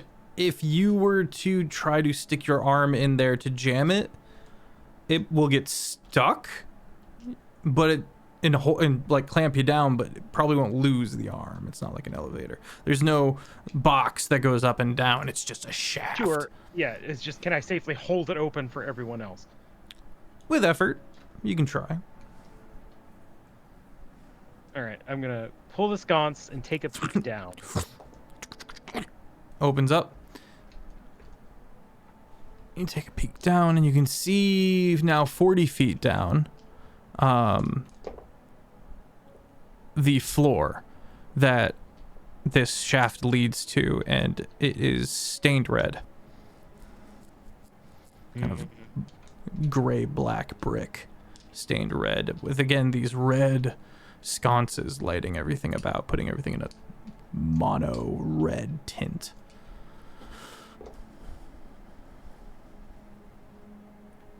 Does it look like things have been, like, bodies or whatever have been dragged out from the bottom? Are there, like, streaks pointing in a certain direction? Okay. Okay, I've got an idea. It's a little weird. But I say we just jump down the shaft.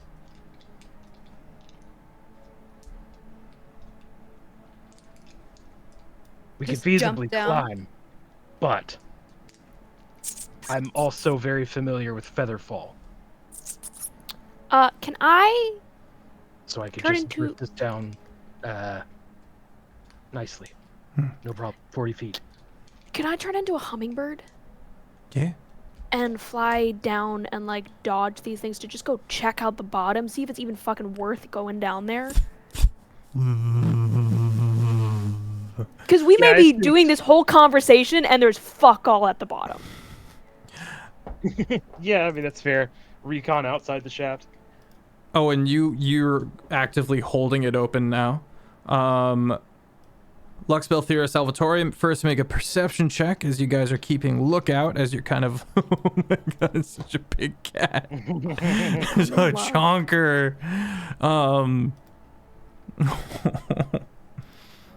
As you guys keep a lookout, and then Cygni...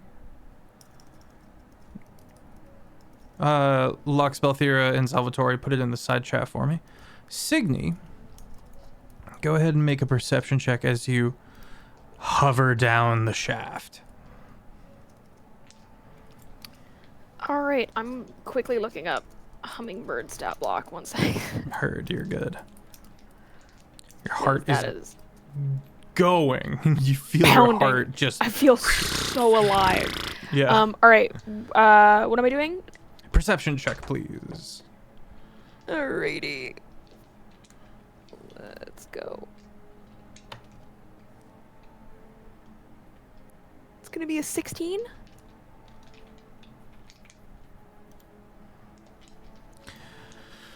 It's a low ceiling. I'm buckling in. Start like that? I'm buckling in. It's a low ceiling building, room, but it's expansive. Maybe 110 feet in every direction. And at every 10-foot interval you see the same as you saw below, these kind of foot-thick slabs of blue crystal with nervous systems inside, suspended within the crystal.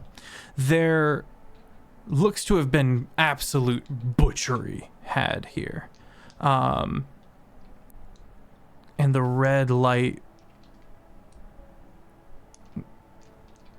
shows a room that is, in a word, industrial. You see one table off to the side with a single yellow lantern. You also see a big double door at the far side of the room with more of these glass rods, which filter down and connect to all of these slabs. But they then all go and feed down into this big double door. And the double door has this curtain instead of doors kind of draped across. You're flitting about. You're kind of zipping around, trying not to make eye contact. And you kind of put your little hummingbird nose in between the curtains so that you can kind of take a little peek. And you see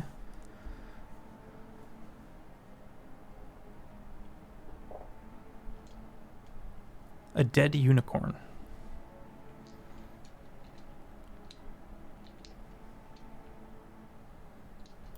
Oh no! Surgeons poring over it, harnessing it. And across the room from that, the chair. with all of these glass rods leading to it. So there's surgeons pulling this unicorn apart with the chair. How many? The chair's over there. They're pulling this unicorn apart at a table. 2 surgeons. And as you watch,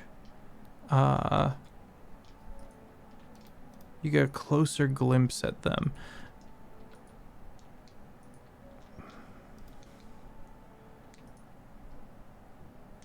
One a satyr, the other a tiefling. They do not look very similar. The only thing that really connects them is what they're doing with these tools. Go ahead for me, Emily, and post the first and third picture. While I observe this, I have 60 feet of telepathy. Will I be able to contact the people above without having to fly back? You'll have to fly back a little bit. Okay. I'll observe for a moment, and then I will back telepath continue. Okay, you observe for a moment. At one point, the satyr says, "You know, I didn't believe him when he said that the future was that of industry. An industrial revolution," he said. Hogwash. But here we are on the brink of it. Never would have thought we'd be here, eh? Shut the fuck up. I just want you to stop saying weird shit. Well, it's something to think about. Interesting times. We're on the threshold of a new world, a new era. I'm on the threshold of beating your ass with this unicorn calf bone. Well, don't do that. It's mean. And the other one just kind of twitches in a calm fury. Did the old people finally pipe down after last night? Oh, I mean, the pigs will eat anything.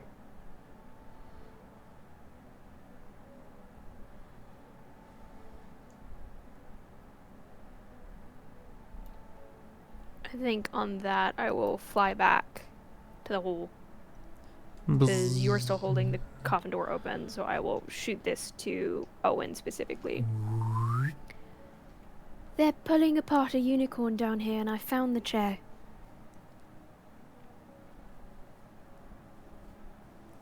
Okay, so clear. Good for...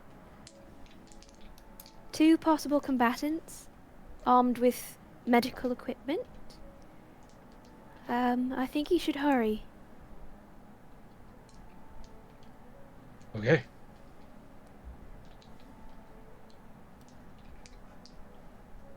We're jumping down. We going?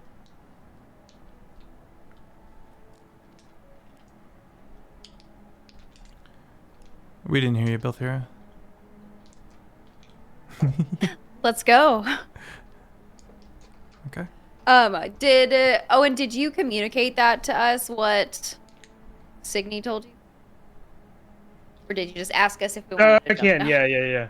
I can relay the important tactical information to possible enemy, you know, all that jazz. Lux, who I imagine has is sitting on top of this friggin' casket with her hands getting ready to cast a spell, rolls her eyes, sighs, gets up off the coffin to follow after Owen.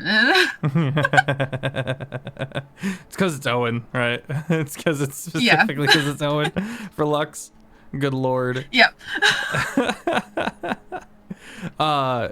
Okay, let's get athletics checks for Lux, Belthira, and Owen. And Salvatore, who I feel like would be covering up the rear as sniper lookout.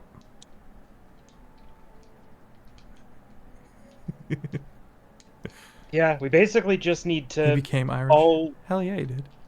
be within sight of me and then just hop at once. I rolled a 6. I rolled a nat 1. So that's a 5. And I have +0 for athletics, so it is a true nat honestly, 1. I'll just get behind everybody as they're starting to like. Can we say that I give one a help action in terms of relaying the makeup of the two? It's a hole straight down. I just got that. What are you sitting there like you're doing this as a hummingbird? Like Yeah, I'm like one of those like airplane fuck it, conductors. pick one of them. You. Do I need to I roll feel in like I have to go with athletics? the nat 1 there. Yeah, rolling athletics. I guess partially. To be fair, if I'm like a ruby throating hummingbird, I do kind of shimmer and shine if I catch the light, you know? So it's kind of like a beacon. But does it help? Gives you a spot to aim for. I pick a spot that's like least spiky. Or I guess. Let me have this. No, I'm just expounding upon it and kind of investigating the image that we're all putting in our brains. Look, if Salvatore, they can making do it in the acrobatics. B movie, I can do it here. That is not the standard you should hold anything to. I feel like Belthira going down this tube is just like, fuck. Yeah, bang, bang, Like- bang. And then, oh, wait a minute. And were you going to... Yeah, the idea was featherfall. Yeah, so I just knock a featherfall and then everybody's. you wait just a bit to really confirm that they're not gonna like recover from the ping ponging, the pinballing that's happening, the plinko that's happening right now, and you cast featherfall, and the party manages to recover and have a dope ass hero landing, and slowly they drop into this kind of liminal space. Superhero landing. Let's grab our second break there. We'll be right back. The second nat 1 of the night. Oh, where is my? There it is. And with that, we're back. Welcome in, everybody. Thank you, Skeevel, for the follow and the compliments. Much appreciated. Hope everyone's doing well this time zone. Yeah, we're doing all right. We've got a bit of a conundrum on our hands as the party filters into this horrific subterranean level within the city of Isivach, finding these nervous systems embedded within these crystal slabs with glass rods feeding in and out, seemingly coming from the one above in the tomb. Already the place is beginning to feel dour. And not just the emotional level either. There's something just perverse and wrong about the very land you walk on, the very ground you tread.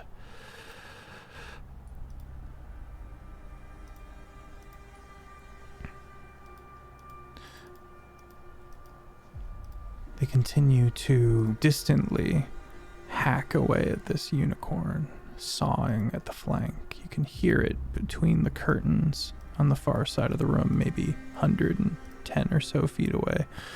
The little bits of lightning courses out of the blue crystal slabs every now and then.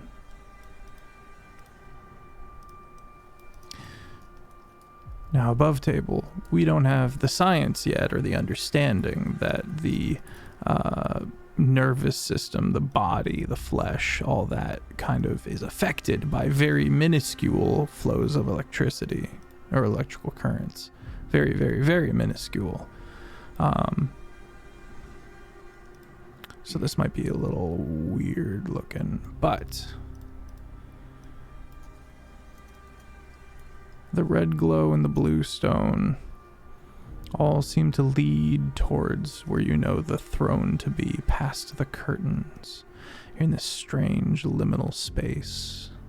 Very few shadows.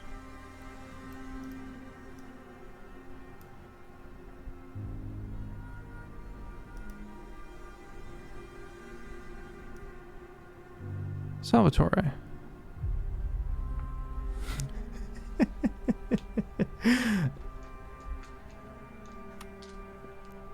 You walk through this area and you find one that is cracked.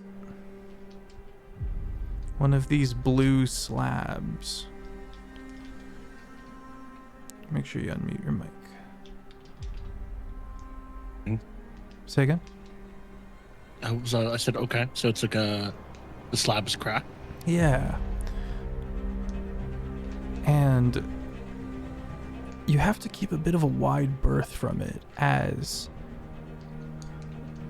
electricity kind of arcs out from that crack. You can see all the kind of burn marks along the floor. Okay.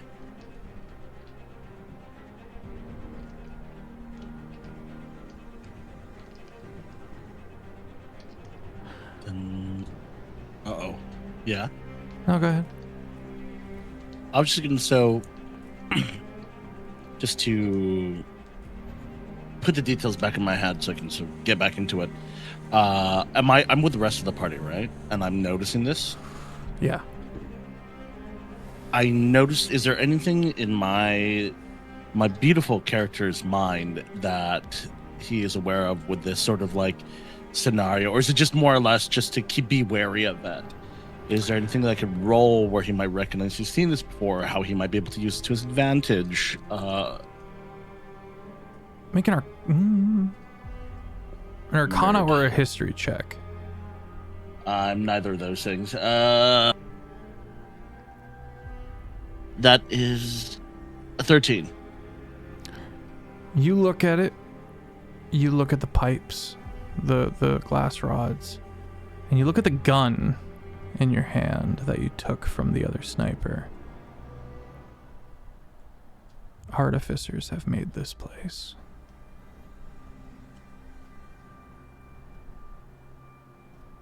Okay. This has the touch of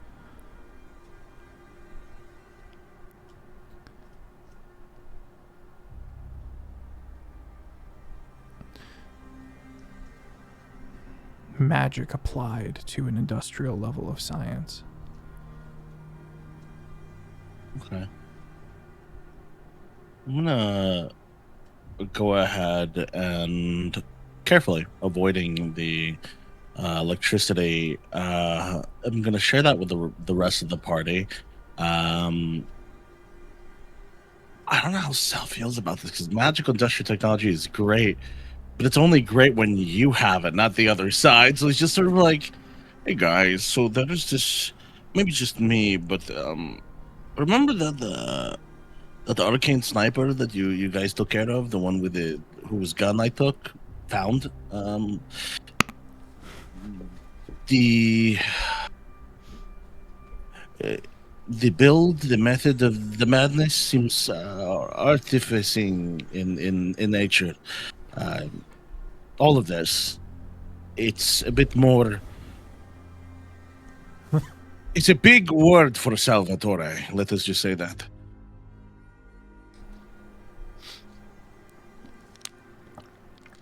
How far are we from the surgeons? Like, are we about 80 feet now to the curtain. range? About 80 feet to the curtain.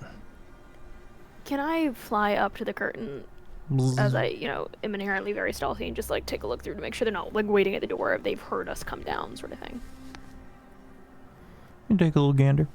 And Take a one look. of them has walked over to a trapdoor. You watch as he opens the trapdoor,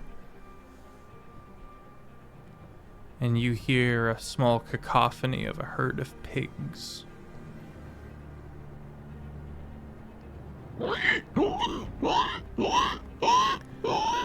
As a furbolg, I have a inherent understanding of animals and an innate understanding. Hungry. Hungry. Oh. And at this time, behind the party, down the chute, splat.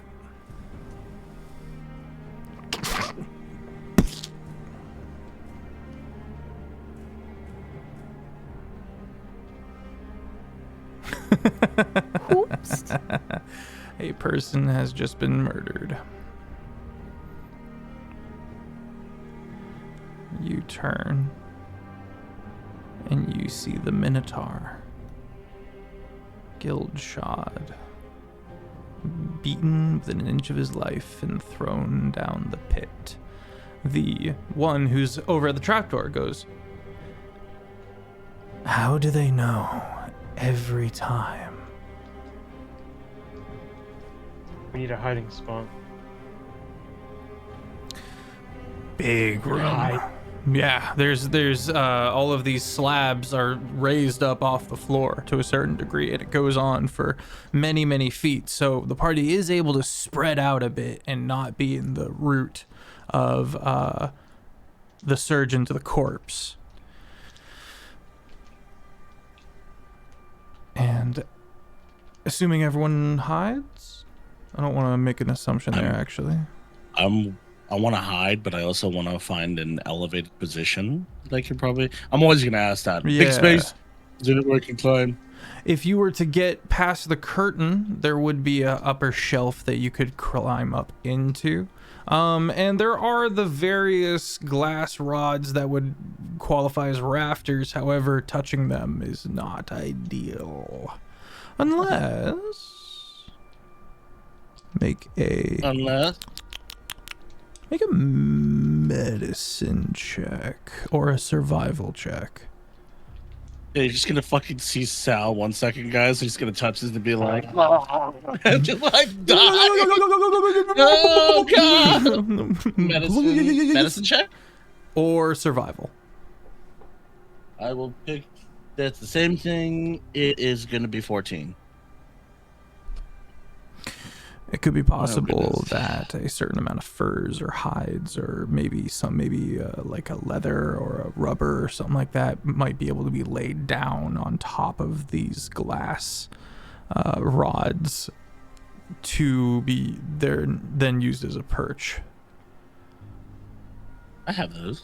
Like a blanket. Okay. Yeah. You almost don't make it in time, but quickly you dart forward, pulling your backpack along one side and digging through it, throwing various pelts and other things that you use for camouflage up, and then grabbing a hold, no shock, scramble, and just as you and everyone else, does everyone else kind of duck down and hide? ?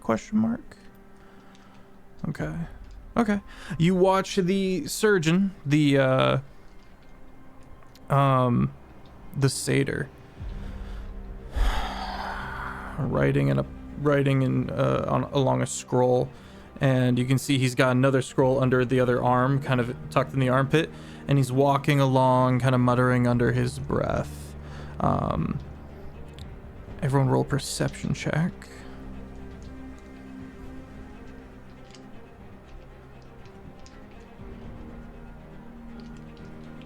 $22.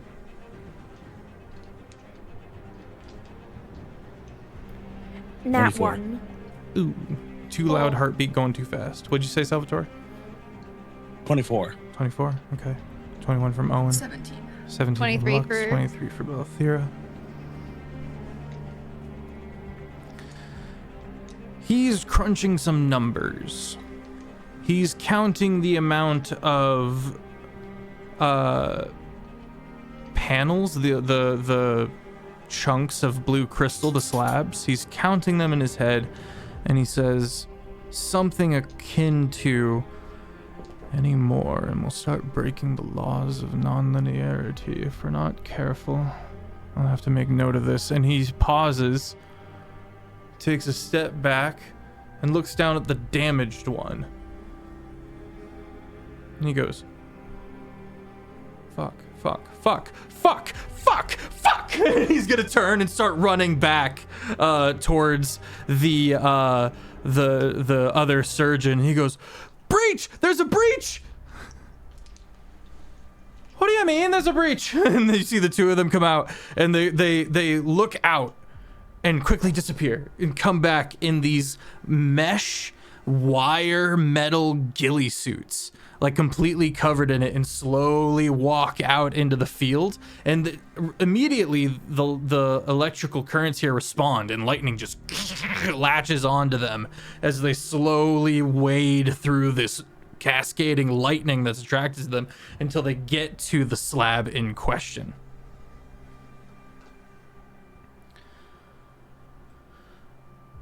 And they start whispering and muttering and being very concerned, and you hear, we'll have to call down the Arcanist. What happened to the Enchanter? They both kind of turn to look at, like, where assumedly the newest slab was installed, and they both kind of put their heads down and quickly move out of the space.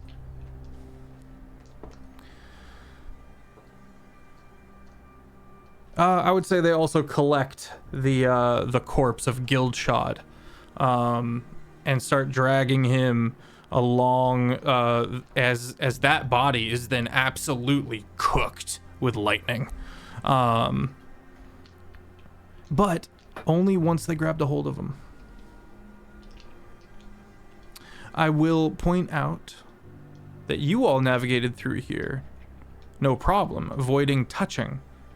These people couldn't even get close without some kind of protective gear.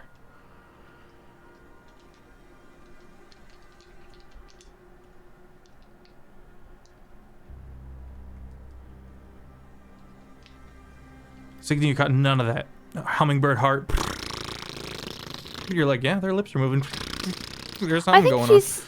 I think she still feels bad about the the guy that she had used. Yeah, that makes much more sense.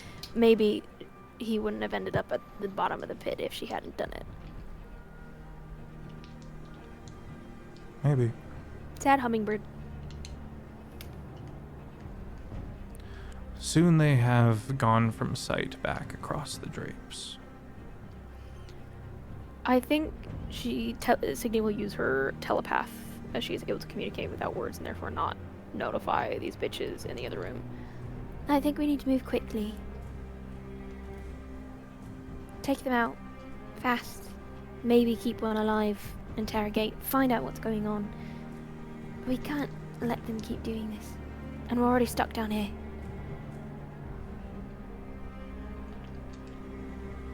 Agreed. How do we want to go about it? I could... Could hear us. No, you go. Oh, you're just gonna hear from Sal just the faint. He's already ready to go. Who is shooting? Yeah. Yeah, he's ready. I could hypothetically head inside, fly up, tie them up as best I can, surprise from the other side of the room if I hummingbird my way over, attack from both sides. Make sure there's no one to run. I think that's the best strategic way forward. I think we need to get them out into this field without that protective gear on. Good idea. All right. Actually, DM question. This protective gear, what does it look like again? It looks like a wire mesh ghillie suit. Have you seen videos of people who go up to like those big, words, like Tesla coils, and Yeah. they have those like wire mesh suits on? That's what they got.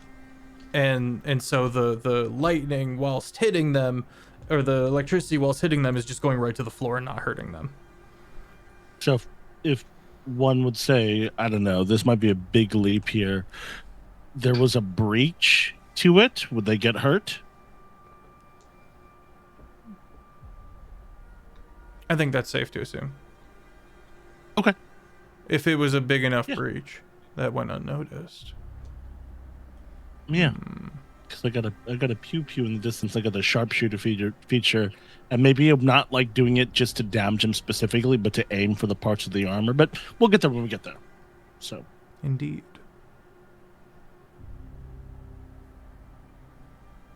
I will have Cygni stealth to the other side of the room as a hummingbird. Okay. And then once she gets a signal through the curtain, she will transform, and we'll just shoot off a... Actually, she doesn't technically need to transform. She'll just fire off a spell, and that will break it. I think we'll do just like a grappling vine. Get them in place. They can't move. Okay. What's everyone else doing to prepare? I honestly want to do the same and stealth around to the backside so I can shove them closer. Roll stealth. There's... But... it's too risky to do that. Okay. It's too risky to do that. Fair enough. Actually...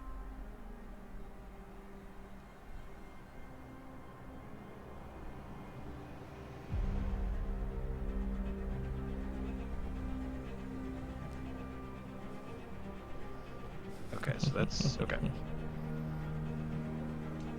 But...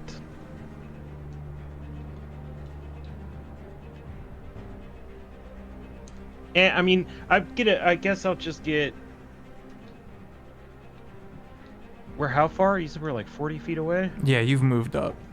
You can be as close as you want to be now without crossing the curtain. If you cross the curtain, then you've got to roll stealth to... because then you're like in the room with them. Then yeah, maybe I'll creep around to the other side. Okay, yeah, so you get up to the wall, kind of holding action. Lux? Yeah, I'm gonna summon my scythe.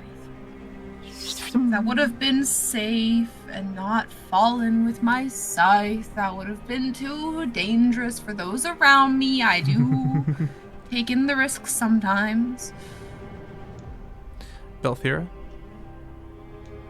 I am pulling out my flail, and I am starting to sneak up. Okay.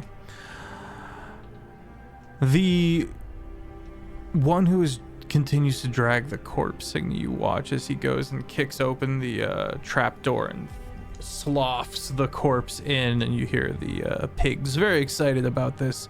And the other one goes, I thought, what's the use of feeding them if you've got them down there in the first place? Well, apparently they've been cooperating, so they get to stay on ice for now. Oh, I really wish you would have told me that. I depetrified one of them earlier this morning. Well, there's still plenty left. And that's where we're going to leave off for tonight.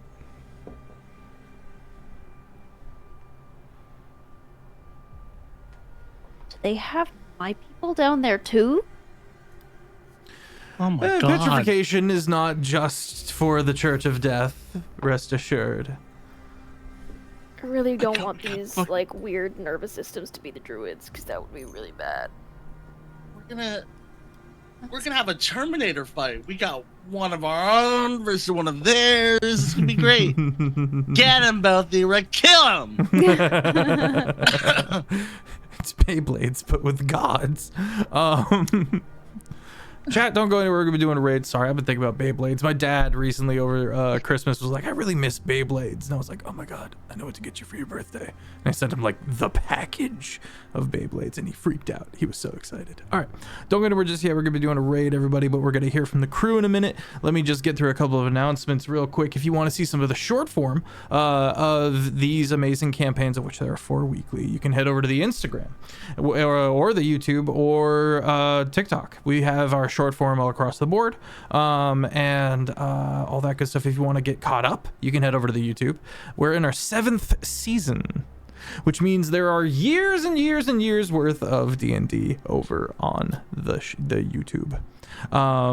Here, the show, we're Tuesdays, Thursdays, Saturdays, and Sundays. Rockstar crew across the board. Amazing peeps. Let me know in the Discord if anyone is going to Gen Con. I'm looking at maybe doing a little something over there. We're gonna find out. We're gonna do some research. We might be doing stuff.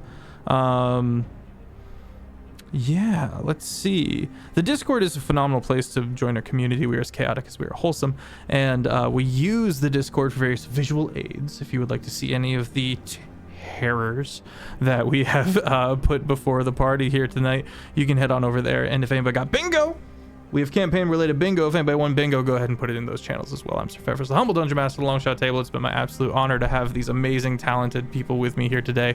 Let us start with Jade. How it be, how it do. It don't not be. There's gonna be a lot of.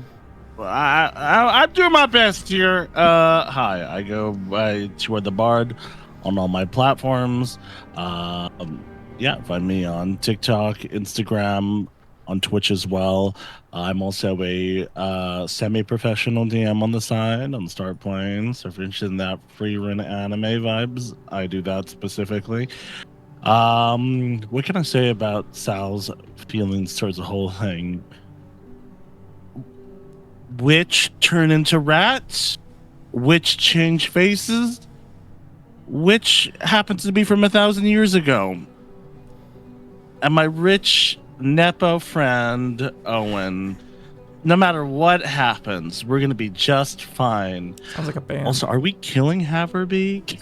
that's his mindset. Like, we're killing him, right? And all this artificer technology stuff that Jade really loves, but I'm playing a simple man. So we'll see where that goes. But yeah, that's me. I feel like I'm missing something, but I'm gonna go ahead and hand this over to Jet. Go for it. Hi, I'm Jet, or Pingu, also known as Cos.Pingu across the interwebs. You can find me here on Thursdays playing as Lux, and you can find me on Tuesdays over on Tales Guild playing as my Stargirl Astra in Tales of Ages. Yeah, Lex is having a good old time. She's not at all spiteful or lying to the party in any way or about her identity or just any of that. She's honestly very wholesome. And yes, I have I do art commissions. My commissions are open. Just DM me on like Instagram and I'll see it. Hi. Yeah. Steen. Oh, hi. I am Christina, Steen, or Steenker, whichever you want to call me. You can find me on all platforms by looking up Steenker, but with 2 E's and sometimes 3 R's, depending on the platform. Belthira is kind of pissed off because there are undead walking around and they're mutilating corpses. I don't like that at all. Are the corpses? Anyway. They're not alive. No one's checked.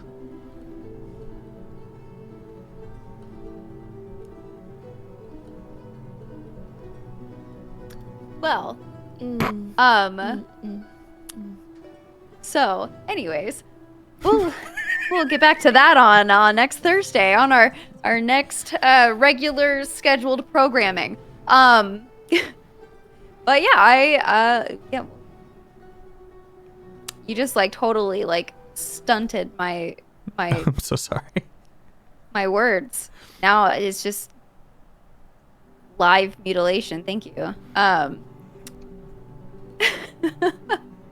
But yes, I'm very excited for next episode to see what happens, to get into a fight, fuck shit up. But yeah, if you guys if anybody's going to the Oregon Ren Fair, you can catch my husband, Shay Aiden, and I. He is going to be one of the featured creators on the last weekend for a pirate weekend, so we are all going to be hooligans, and I will be on the media team taking pictures of everybody, which is going to be very exciting and very fun. How's it going? And yeah, I will go ahead and pass it off to Hannah. Hello, I'm Hannah Harper, also known as Hannah Plays D&D everywhere on the internet. Cygni is a little rat. Now she is an even littler flying rat, really. And I think that she's not smart enough to put 2 and 2 together of what is really going on, and is just a little shocked by all of it, and would like it to stop immediately. Don't like the idea of these things being alive. Fully convinced these are the druids, and that would be bad. Cygni is a little stressed. And very sad about the unicorn, very specifically. Gonna see if I can bring that back to life later. You can catch me doing cool stuff. Hannah plays D&D everywhere on the internet. I GM. I do fun things. You can catch me at D&D Castle. Though I think I only have 1 seat or 2 seats left, so if you're interested in that, go do that. I'm doing fantasy balls. I have my first AP that I'm kind of figuring out here at the minute. I'm applying for a grant, and we'll see how that goes. Which would be very, very fun. I don't know. Follow me. Yeah. Do it. Do it. And I'll throw it on over to Jared. Yeah, what do I have? I don't do anything but this. And we love you for it. But lot of shafts tonight. And mutilated corpses. So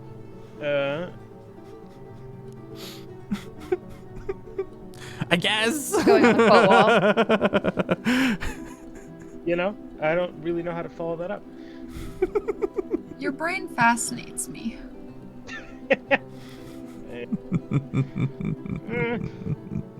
You know, as long as it doesn't get eaten, you know. Yeah, it's like very important. Yeah, I like it uneaten. I forgot to look for a channel to raid, so give me just a second. I got so into what everyone was saying. I got all excited. Yeah, we're gonna go kick. Oh, we're gonna go kick it with Ben. Hell yeah! Everyone have a good rest of your night. He's doing first time playthrough of the DLC of Elden Ring, which is always fun. Go show him some love. Be safe. Drink some water. Don't forget to take your meds if you need them. And as always, I'll see you soon. Bye-bye. Bye. And we're ready.